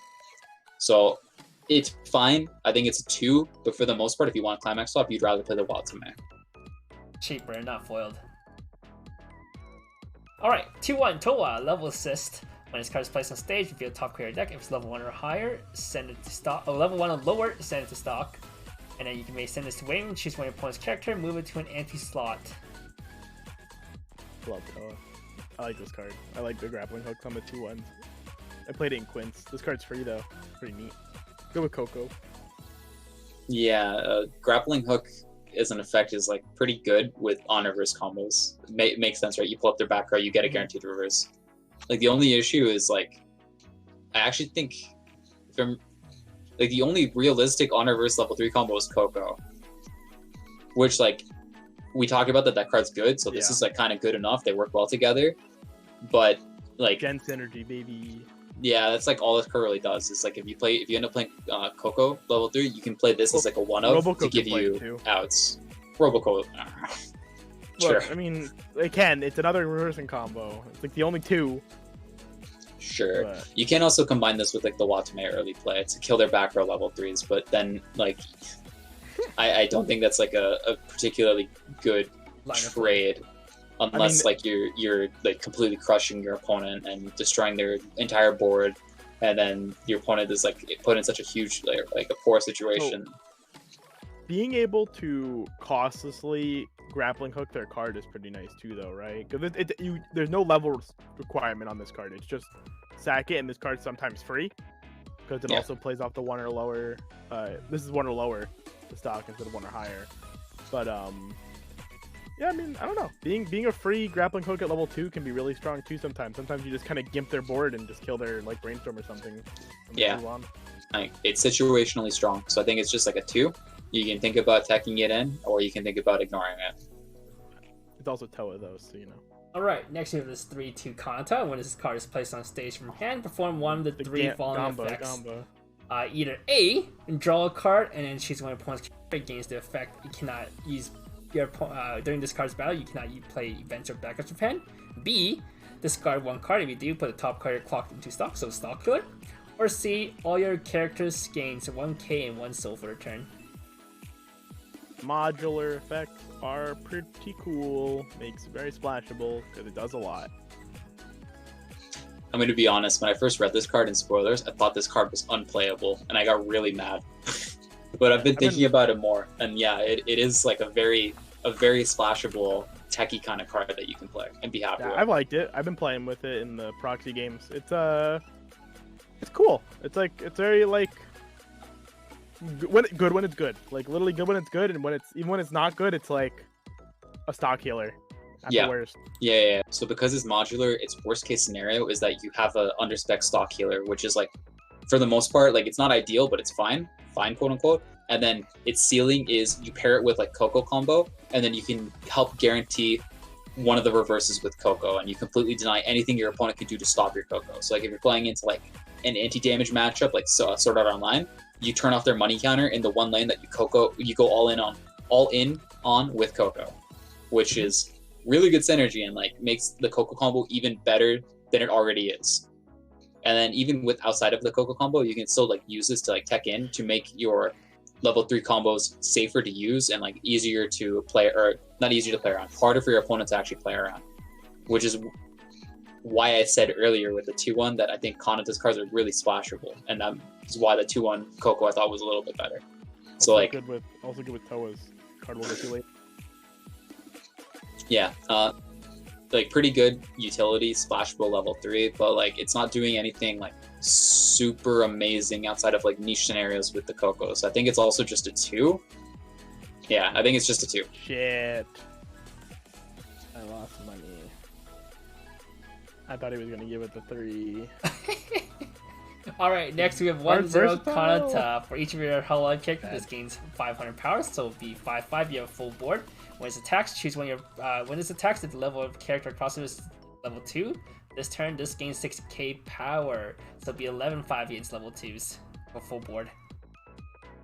I hate level 2 killers. I like genuinely despise level 2 killers. So I'm a fan of level 2 killers, honestly. Like, yeah, I talk about how much I hate standby very often, and like these is like one of the I hate standby cards. So I'm gonna play this to get rid of standby. so Which many is cards. Oh my gosh. Just slide 169. Yo. nice. Like the only like downside to this card, notably, is that it's like actually kind of weaker than like the usual anti-level 3 because it has constant power. Actually. It's like I think it's 500 lower than the standard ones, and then 1,000 lower than like the really good ones. So I think the really good ones are 12/5, the standards are 12, then this is 11/5. Anyway, yeah. If you want to have a tech against standby, this is one of the good techs that you can play against standby. So I think it's just a 2. It's a perfectly fine techable card. Wait, standards are 12/5s, by the way. Damn, 1k under. Sure. 1-0 Luna, this gains -1 level on stage, so it'll be level 0. If you have 2 more other level 0 characters, this gains 500 power and the following ability. When your other characters is front attack, you may pay 1, send a swing room. If you do, return that character back to hand, often known as a JC.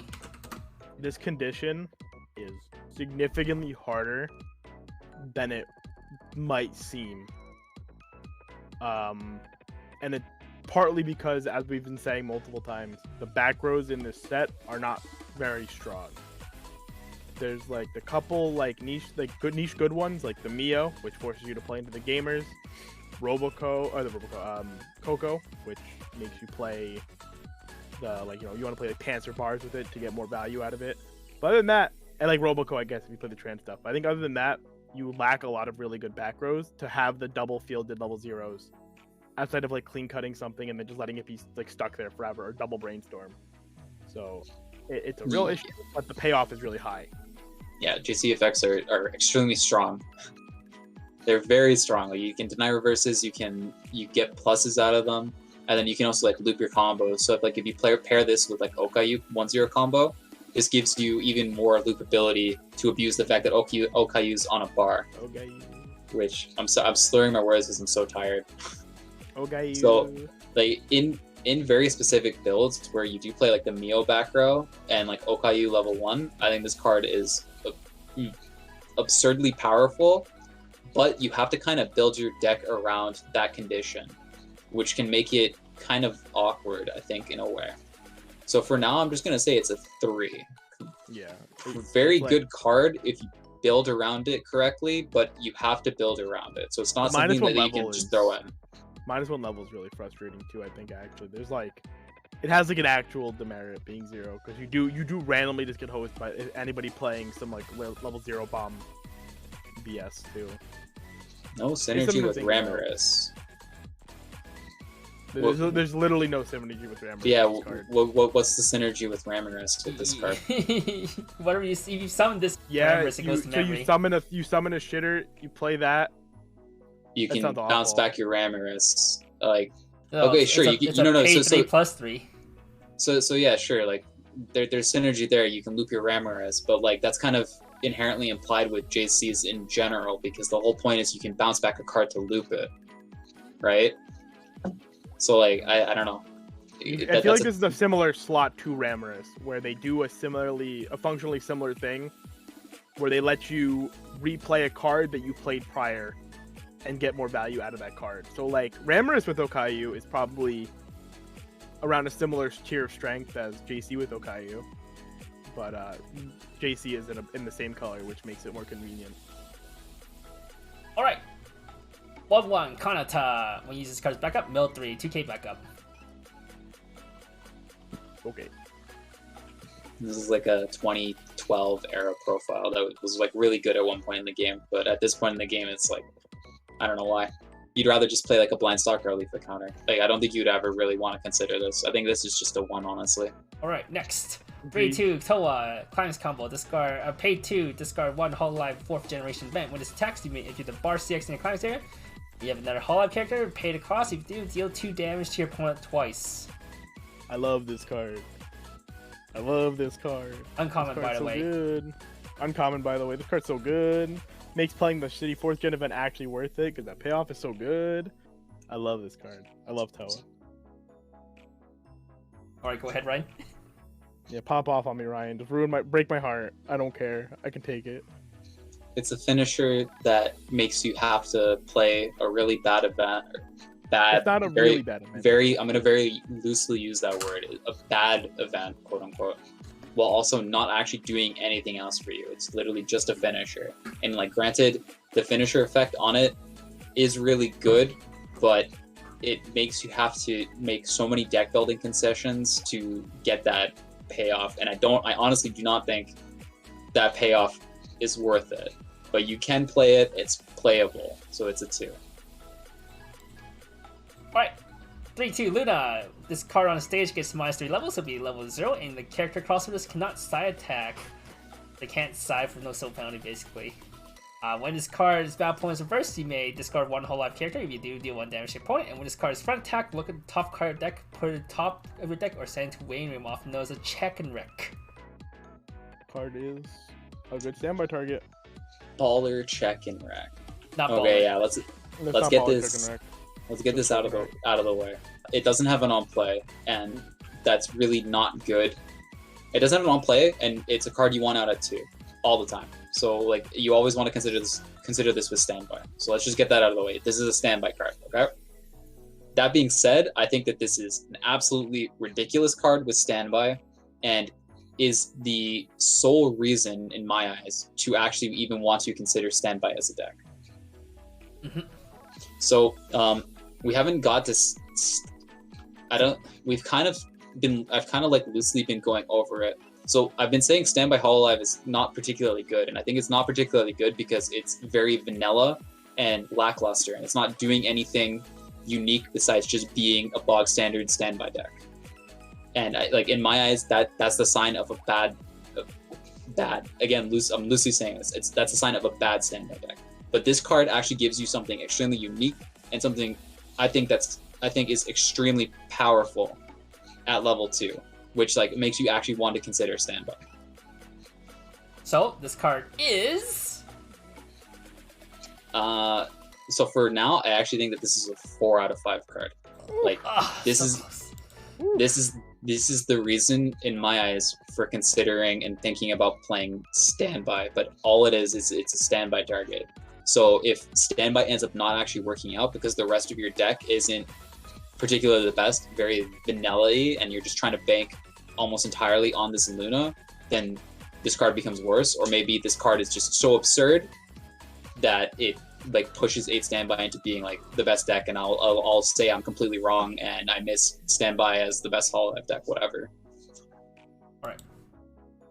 Next, we have 00 Toa Alarm. This is the top card of your clock. At the start of your climbing phase, choose one of your characters. This turn, it gains the following ability: pay 1 Twin Drive. There's also a Search Brainstorm. Rest Self Search Brainstorm. It's a cool arm effect. Would be cool if Risha didn't exist. Yeah, I mean, I think this is like still pretty good. It's like a good brainstorm for standby, I think. Yeah. So like you can, like Twin Drive is like notoriously good with standby because you want to trigger standby. So like you can play this with standby and like kind of circumvent the lack of Twin Drive to get your standby, get your ability to push standby triggers. Although, like the ability is kind of weaker compared to just like having Twin Drive cards, I think. But it being like a search pulsing brainstorm is just good, right? Yeah. Those are just good effects. So I think brainstorm, we'll talk about later, kind of sucks. Yeah. So I think this is just a 2. Alright, next we have this 00 Luna. Assist. During your turn, all your level 0 characters in front of this gains X power. X equals to your level times 1000.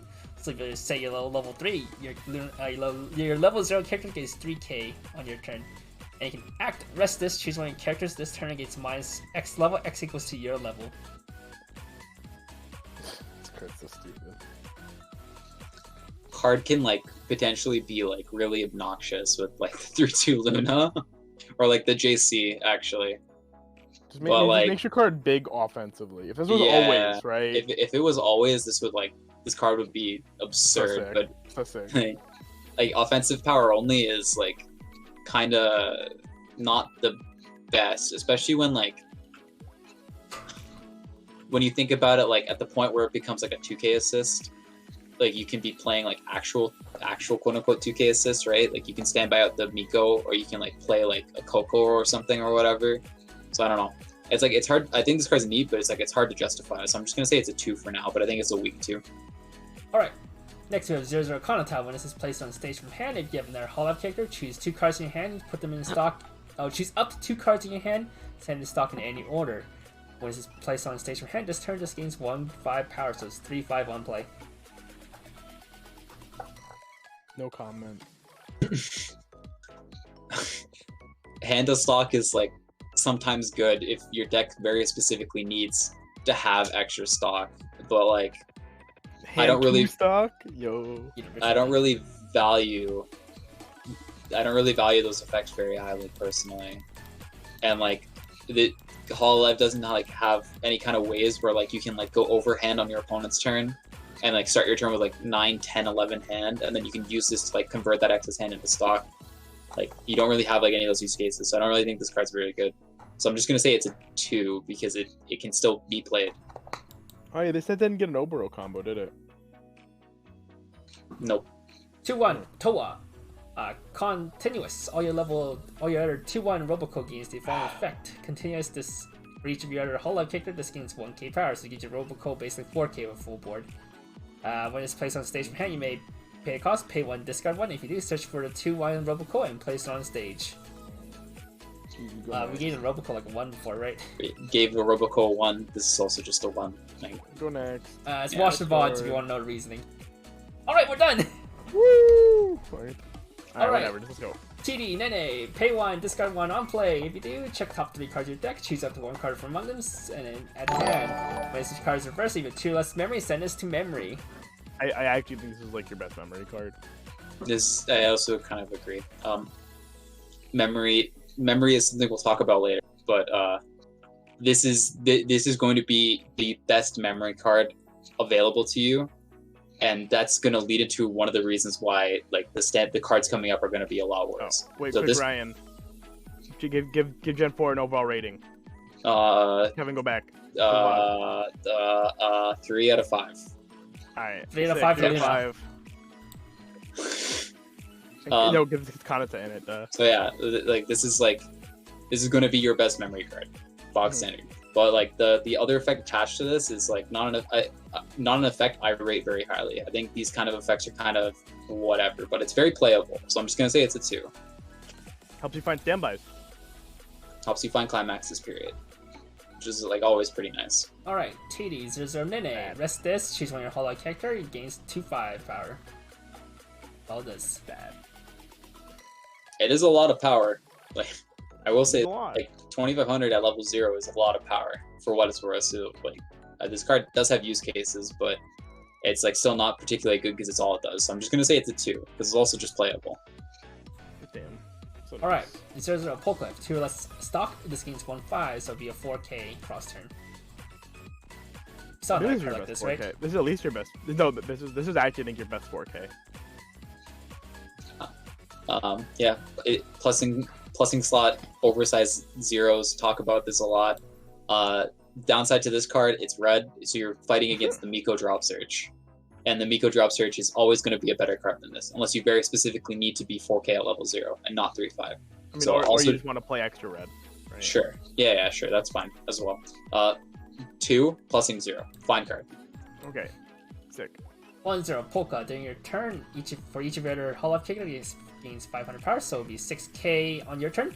When it's attacks, look at the top 2 cards of your deck, put them back on top in any order. It's like twin driving.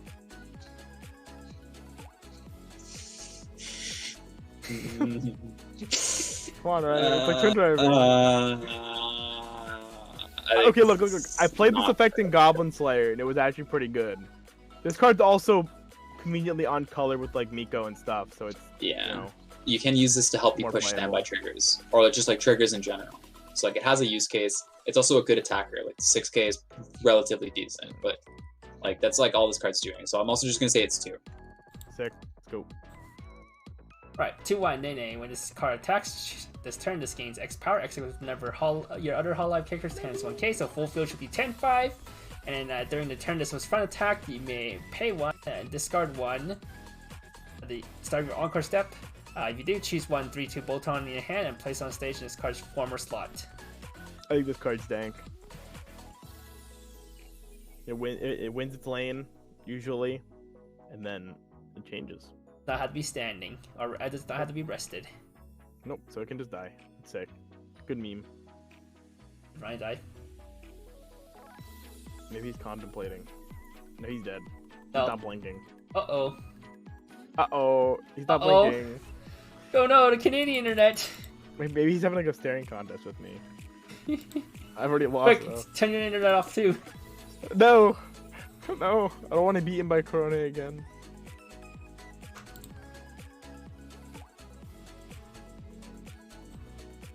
My chat. I think this card's pretty cool though.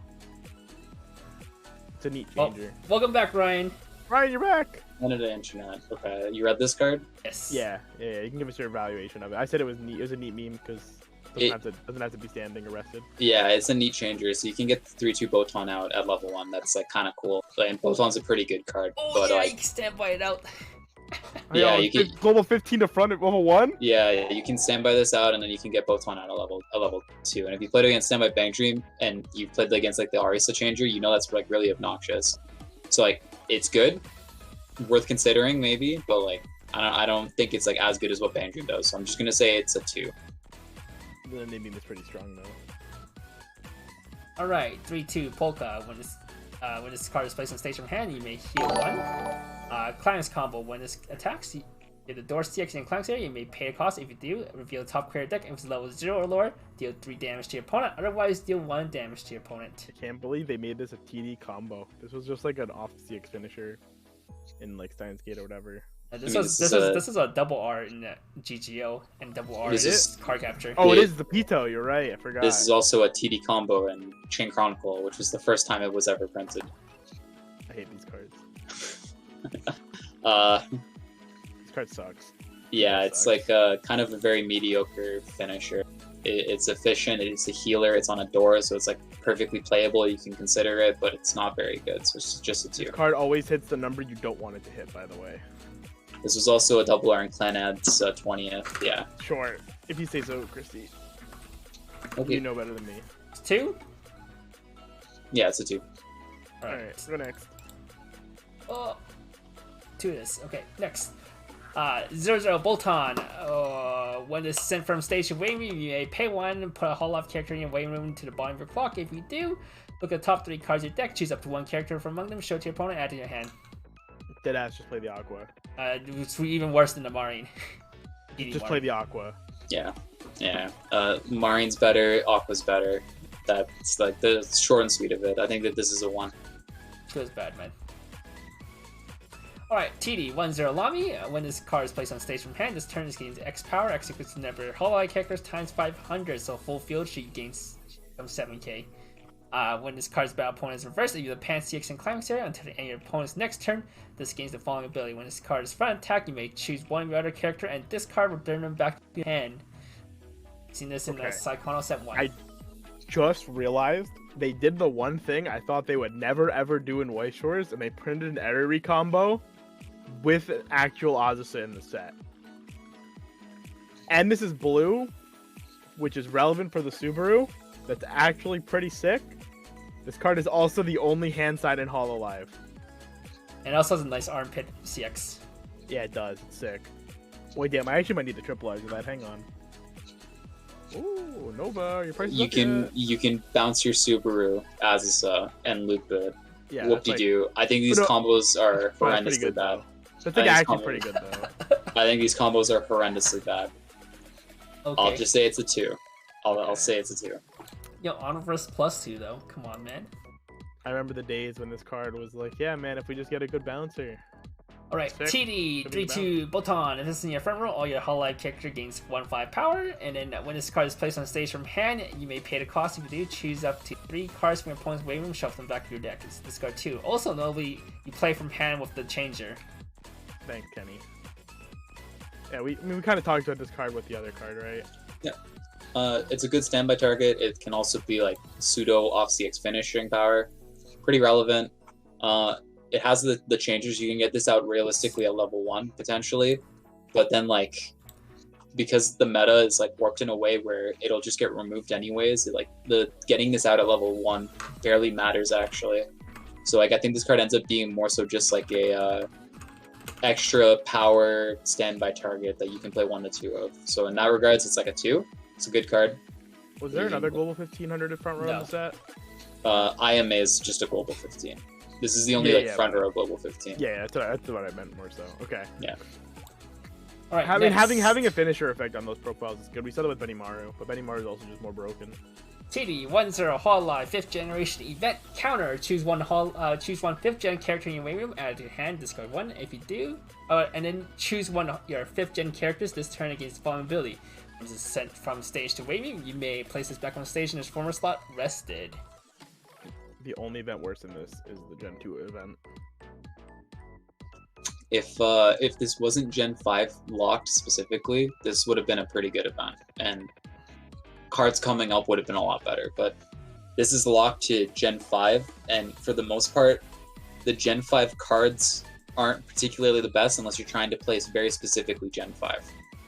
Is how I'll word it. So if you want to play very specifically Gen 5 characters, then this event ends up actually being like really good. So if you play like Botan level 1 combo, Pants into standby, I think this event's like actually really good, really powerful actually.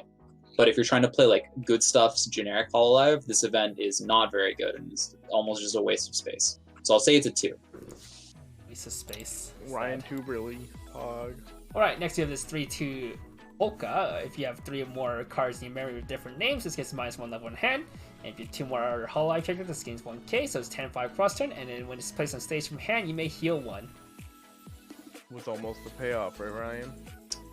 So this is the payoff, and then it was the payoff. This is a really good early play healer for what it's worth. Like like being able to play a 10-5 early play healer at any point in the game, really powerful, really good. You remember when we looked at that TD Nene that has on reverse go to memory, and we said that that's the best memory card in the set?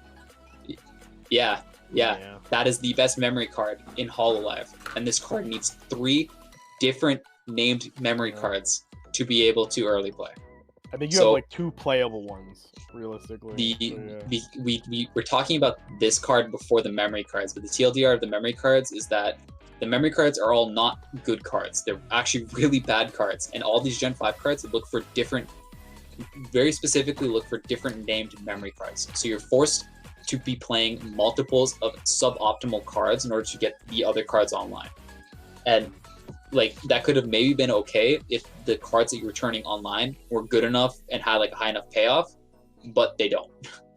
Yeah, like I feel like Ramorous is like your technically I guess Ramorous is your best memory card because it can fill your condition with different names. It's just really slow to get there.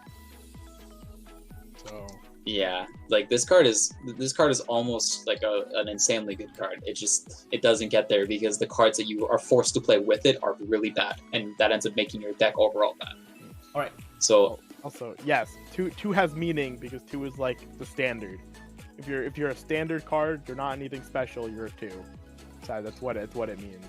So if you're not bad, it's not bad if you're a 2. It just means you're like a playable card. yeah, this card's also a 2. Like if you sit there and you say I want to play Gen 5, then you're playing this card. This card's an amazing early play healer, and that's basically all it's going to be doing. All right, next we have 3-2 Nene. Continuous memory. If you 3 more cards in your memory with different names in it, this gains the following 2 abilities. During your opponent's turn, when your damage is taken is not cancelled. If it's in the front row, you may look at the top card of your deck, either put it on top of your deck or into the waiting room, so damage scry. It also has a hand on court for Hololive characters or events.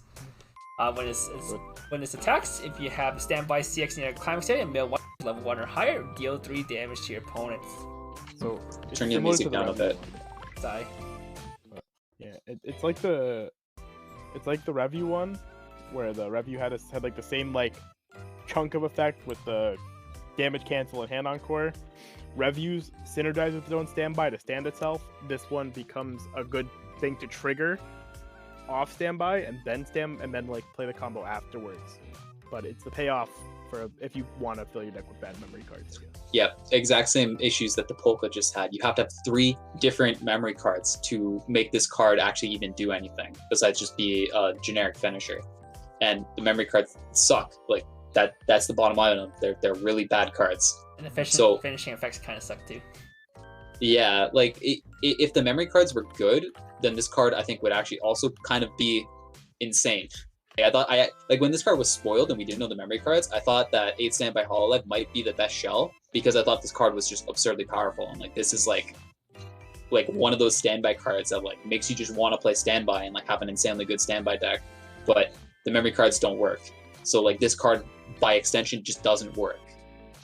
So I'm gonna say same thing with Polka. If you want to play Gen 5, this is a good card. This is what you build around. If you don't want to play Gen 5, then you would completely ignore this card. So it's a 2. Touch. I mean, technically, every card can go to memory if you play the Polka Ram. Gen 5 is the only gen with memory effects, yes. Yes. Right. Yes.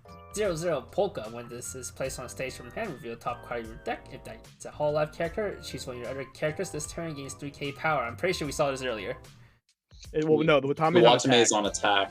Oh. Yeah. Oh, that was Yeah. also 1-0. This card is better than Watame in my opinion. But Yeah, because you don't have to attack with like a mediocre attacker to get the power pump, but like it's still just a power pump. It does nothing else. So it falls into like the classification of like utility. You want it to do something else to justify it, but it doesn't do anything. So it's like it's really hard to consider. So like also probably just a 2. Like you can maybe make arguments to play this, but I don't think it's particularly good. Right, rating? 2. Alright, next 1-0 Nene. When this is reversed, if the battle opponent's level 1 or lower, you may reverse that character. If this is on top card of your clock, at the start of your main phase, you may pay 1, discard 1. If you do, free fresh.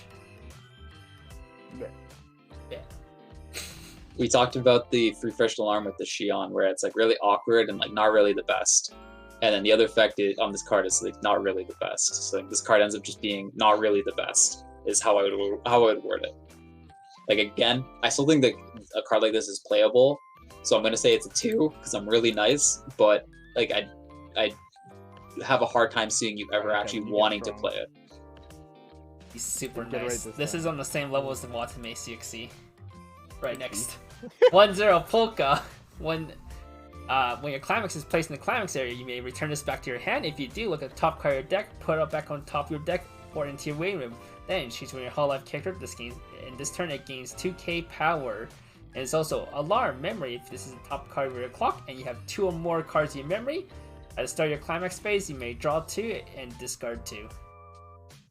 Just play the Roboco if you want to bounce back. Yeah. IMO. I can see merit to having this over the Roboco, even if you don't play any of the memory cards, because like we mentioned with the Roboco, you have to shuffle back, which is like not always the best. This doesn't have to shuffle back, so like you have like a more consistent bounce back. Offensive 2K. Yeah, it's just the other line of text on this card is like kind of dead unless you're very specifically playing Gen 5, and like the other line of text should be really good, especially in a standby deck. It's not going to be because you have the memory cards are really bad. Yeah. All right. My God, this is so kind of lame. This is also a 2. Like it's still perfectly playable. So nice. You're so nice, dude. You're so nice. All right, 2/1 Nene. We'll use this card's backup. You have 3 more cards in the memory with different names. You may pay 1 if you do. Deal 1 damage to your opponent. It's a 2/5 backup. This card should have been Nene Beam. Changed my mind. Yeah, why isn't this card Nene Beam? Yeah, right. This card is just like exact same issues that for memory that we keep talking about. We haven't even seen the memory cards yet. This is kind of lame. This is just a 1, honestly. All right, sick. Let's go. Sick. All right, 0/0 Nene. When your other Hololive character attacks, this gains 1k power. So you have 2 other character attacks. This gains 2/5. During your opponent's turn, when this is reversed, you may pay cost. If you do, rest this and start your next encore step. Send this to memory. No. I thought this card was just like a nerfed version of the Shizu, and it was like okay, cause it was like oh it's like, or it was like the Saikano one, the Michiru, and then Ryan pointed out to me that no, this card gets power, so this card went from like a decent plussing 0 to stinky. Yeah. This card's not doing anything for you, right? Like you would literally only play this card because you want memory cards and you're trying to like turn on the memory cards, and then you're playing like this really, really bad plussing 0 that's literally doing nothing for you at any point in the game besides going to memory.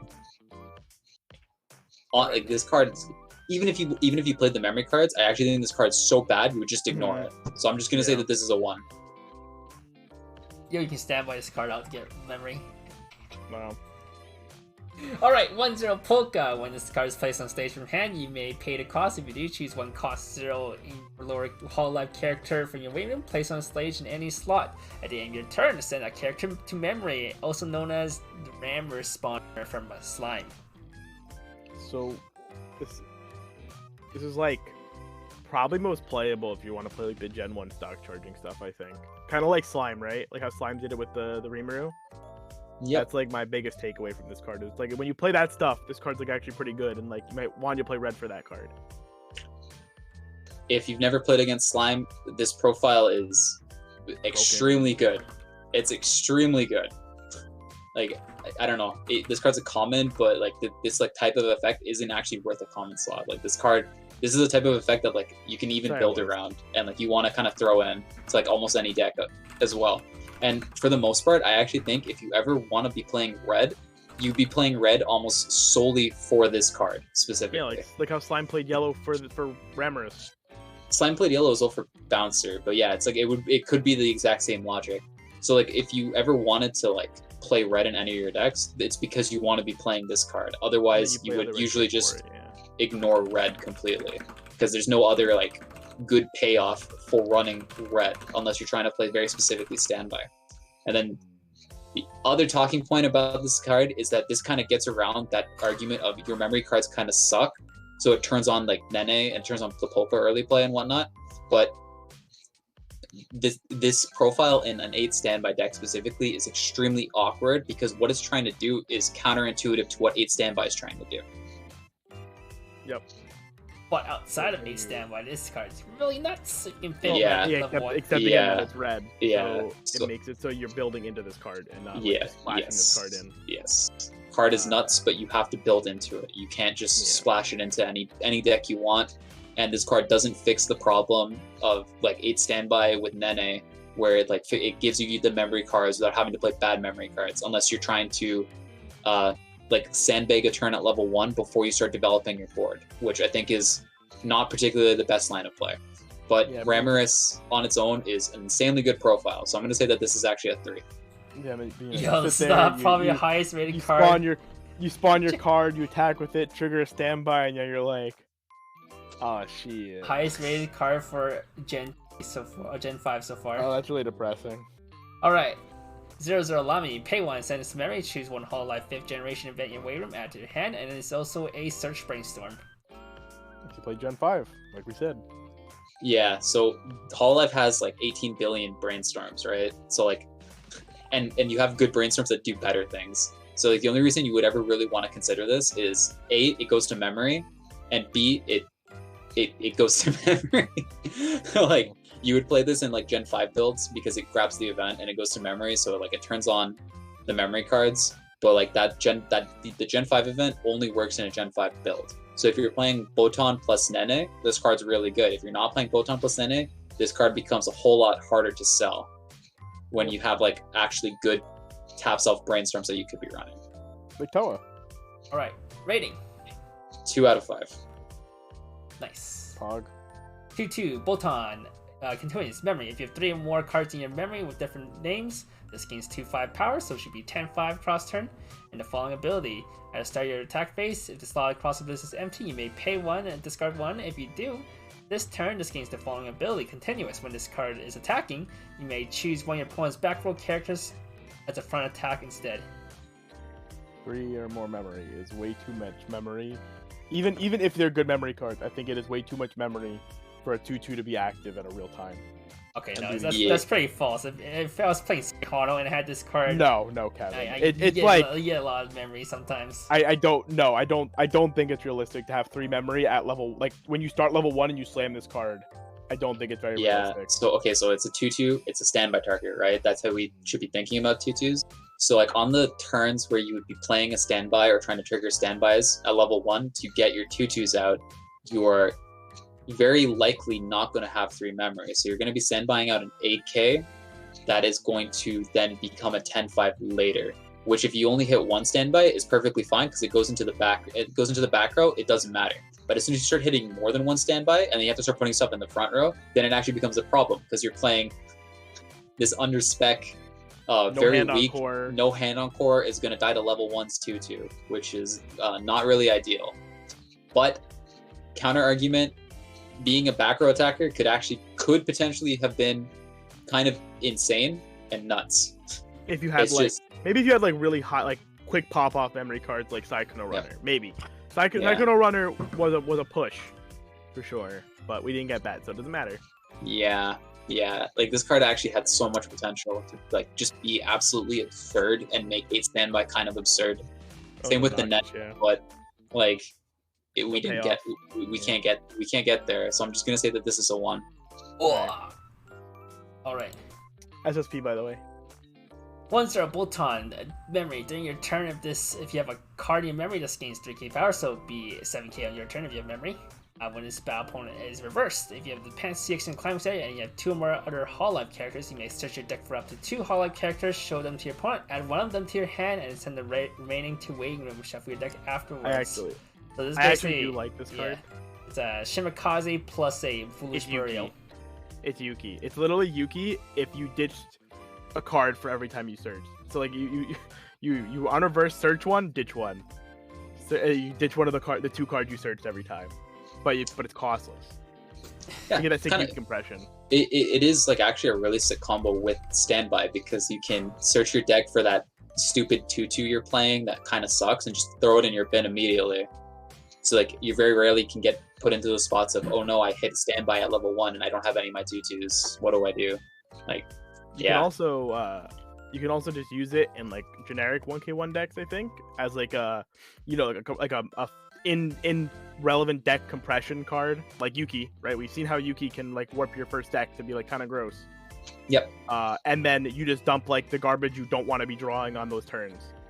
So like your 0s and stuff, your 3s, if you don't want to see them, you can just dunk them so you're not clogging up your potential draws on the following turns. This card's also very big actually. Being an 8k attacker is like an 8k and only a single card in memory is very realistic. Yeah. Yeah, so it's an AK attacker. Like that's very good power thresholds, and you only need a single card in memory. And despite what we said, you have that Nene, and then there's one other card which I think is like a decent enough memory card that you can actually just kind of play in any deck. So yeah, kind of like Shiny Mass. Yes. So like even if like you don't want to build into like memory Gen 5 heavy, you can actually even consider this as like an actual combo to be playing in like a good stuff deck. And like you can play it toward, you can use this to play towards like a compression Yuki style kind of deck. So very neat combo. I'm going to say it's a 3 for now, but a weak 3. Ooh, Gen 5 got 2-3. Let's go! 2-1 Lami. Continuous memory. If you have 2 more cards in your memory with different names, this gains 1-5 power, Sake, and Hana Encore. When it attacks, if its level cross of this is level 3 or higher, this turn this gains 6k power. So if all the conditions are met, it should be swinging at 14k. This card sucks. Hana Encore. Almost really good. Hana Encore anti-early play, and anti-early play.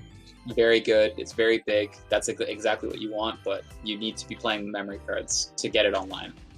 So it's like again, you have to give up a whole bunch of deck slots playing suboptimal cards to like get this card to work, which is not the best. Yeah. Sake trade. She's an alcoholic. Ooh. Yeah. Yeah. That's all I'm gonna say. I still think this card's maybe okay, so I'm just gonna say it's a 2 and leave it at that. Okay. 0-0 Bolton. Pay 1. Send us. Look at top 3 cards of your deck. Choose up to 1 Hololive characters from among them. Add them to your hand. Not a lot of people like this card. I'm actually a pretty big fan of these kind of profiles. So this is like the generic memory card that you can just play with the Botan combo. It gives you deck speed, and then it can turn on the Botan and make her work. Or you can just play this in like any other deck for additional deck speed. That's compression neutral. I kind of wish this card was the Mushoku one though. Like the global 5 or like some other like extra effect on it. Yeah, but that was a double R. This is a common. Yeah. I mean, to be fair, you know. Yeah, it could have been like offensive 5 or something.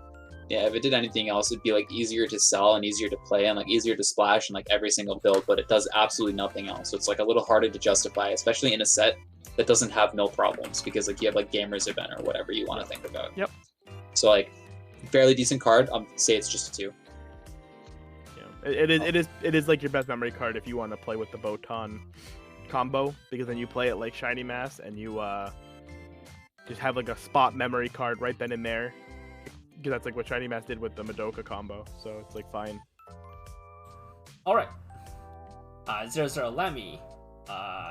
When it's placed on stage from hand, you may pay a cost. If you do, by discarding 1 Hololive character, choose 1 character in your waiting room, send it to memory, and starting next turn, add that character from your memory to your hand. They gave us Cold Sarcophagus and Weiss Schwarz, dude. No hablo español, señor. I don't know any of these Yu-Gi-Oh terms. Exile 1 card during your second standby phase. After this, add it to your hand. But it's faster. So this card is faster, but it's also from grave. So like this card's a costless but delayed drop salvage, which I think is honestly really bad. Like when you're using a drop salvage effect, you're usually using it because you need the utility proactively and you're trying to fix your hand for that immediate turn. So this card being delayed is really bad in my eyes. So like all this is really going to be doing is it's going to be giving you on the spot memory conditions to make your cards work that then turn off, which is not really good because then that means you have to keep using it. So like this card doesn't fix the memory problem because you're going to have to keep looping it or keep like eventually have to put other cards in your memory to keep your cards online. So it's, yeah, I don't know. I think this card's neat, so I'll say it's a 2, but I'm not really a fan of this. I don't think it's particularly good. Okay.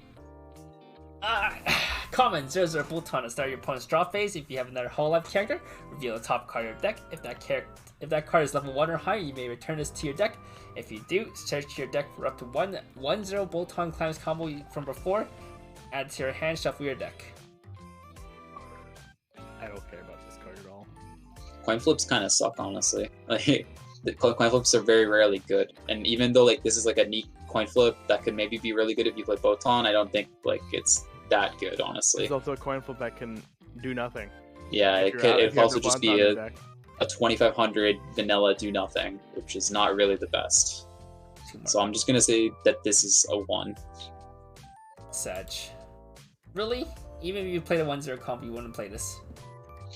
No, I don't think I would. Sag. Alright, last card for Gen 5. 3-2 Lamy. K assist. When this is placed on stage from hand, you may draw 2, discard 2, and then blind stalk 1. Pay 2, discard 1 climax, rest this. If you have 3 more cards in memory with different names, you may choose 1 card in your clock, add it to your hand. So heal the hand. What memory? Almost sick. Again, like almost a pretty like cool card that like is worth considering, but memory condition makes it really, really awkward. I also think the fact that like you have to ditch a climax makes it really awkward because like you'd be playing this card in an 8 standby deck, and usually you want to be using the standbys in your hand to like build your board better.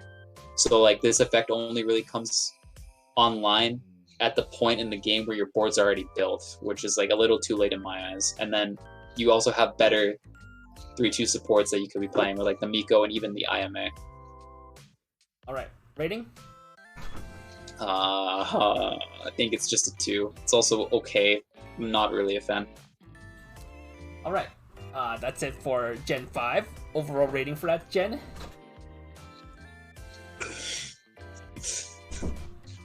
Yeah, it's a 2. Gen 5 kind of got scuffed. Alright, and now we have 4 extra cards that did not have a specific space for any of the gen. We have 3 events and then 1 promo card. Let's get through that real quick here. Alright, 2-2 Bouquet event. Counter, resolve this effect twice. Choose 1 of your character this turn against the following ability. Continuous, a character across from this gets -1 soul. Send this card to memory. So it's a splittable -2 soul counter. That dodges hexproof. Your mic's muted, Jason. Jason. Nope. Nope. Oh. Okay. I kind of talked about this a little bit earlier. Like I alluded to it. This is like the pseudo anti-damage kind of event, and as like an anti-damage event, card's pretty good, honestly. It's cheap, so it's really easy to use. You can use it in multiples really easily. I had to plug myself in. I like Wooly. Yeah, Wooly is pretty sick, honestly. And then like, this card very easily plays with like the Sora Nexo combo, as well as that 3-2 Uno we were talking about earlier. It plays really well with those 2 cards. Like, Wait, do the memory cards check for character with different name or card with different Cards. name? cards. Okay, okay. So you can use this in standby to help facilitate the memory effects, but So late. it's very late, and like that means you would have to be using this at a time where it's maybe not actually good just to turn your cards online. So it's like, I don't know. But like overall, I actually think this is like a great card, and it's like one of those cards that you can actually potentially even build around. So I'm just gonna say it's a 3. Okay. Nice. 2-3 Tierra Spanning Road event. If you have 2 more Hololive characters, look at the top 10 cards of your deck. Choose up to 1 Hololive characters from among them. Place on a stage in any slot. Shuffle your deck afterwards. This is literally just the gotcha card from Pekora. But it's one less hand technically because you won't have to commit a card on board. Shoutouts to Azki, by the way. Azki's one of the best. Go check out her Oh yeah, YouTube she's channel. actually on this card. Wow. Only that. appearance in the entire set. Wait, he's This on the card- second card too. Wait, what? No, she wasn't a part of Bouquet. Oh, is she? No, the first second card. Oh, sure. Okay. Sure. All right. Wow. This card sucks. Why would you ever Yeah. play this? This is just a 1. Gotcha. Is this foreshadowing the Hololive gotcha game? Okay. Yo. 1-0 Beyond the Stage event. Counter. Choose 1 of your Hog. Hololive character this turn against 1/5 power, then perform the following effect. You may discard 1 if you do look at the top card of your deck. Either put it on top of your deck or into the wing room. You may repeat this effect as many times as you like. Yo, did your hand to cancel? Let's go. This effect's been printed like multiple times. It's literally Wait, has never it? been good. Yeah. It has been printed in Konosuba and it's printed in Day Became a God. Sheesh. I know that because I copy and paste the effects. Thanks, Kevin. Appreciate it. Never been good. And yeah. Like this event Yeah. doesn't change anything. If anything, this being an event actually makes it like more awkward or worse than like the character backups in the other sets it's in. One. So, yeah, this is just a 1 out of 5. Okay. Alright, and it's PR 2-1 Sora Botan. Oh They shit, here it is. returned We're to talking gain's about this. 10k power, so you already went into deep links Alright, with Ryan, this it's green. Rico. It's green. What does Yeah, it get? it's green. It's green. What It's does in it get? it's in the better color. This is a 3 out of 5. Good Yo, PR. yo. If you want to find a reasoning, watch yesterday's VOD, because we're Yeah, running we'll out of find time. the 2-1 Miku. The 2-1 Miko. And that is the last card for Hololive!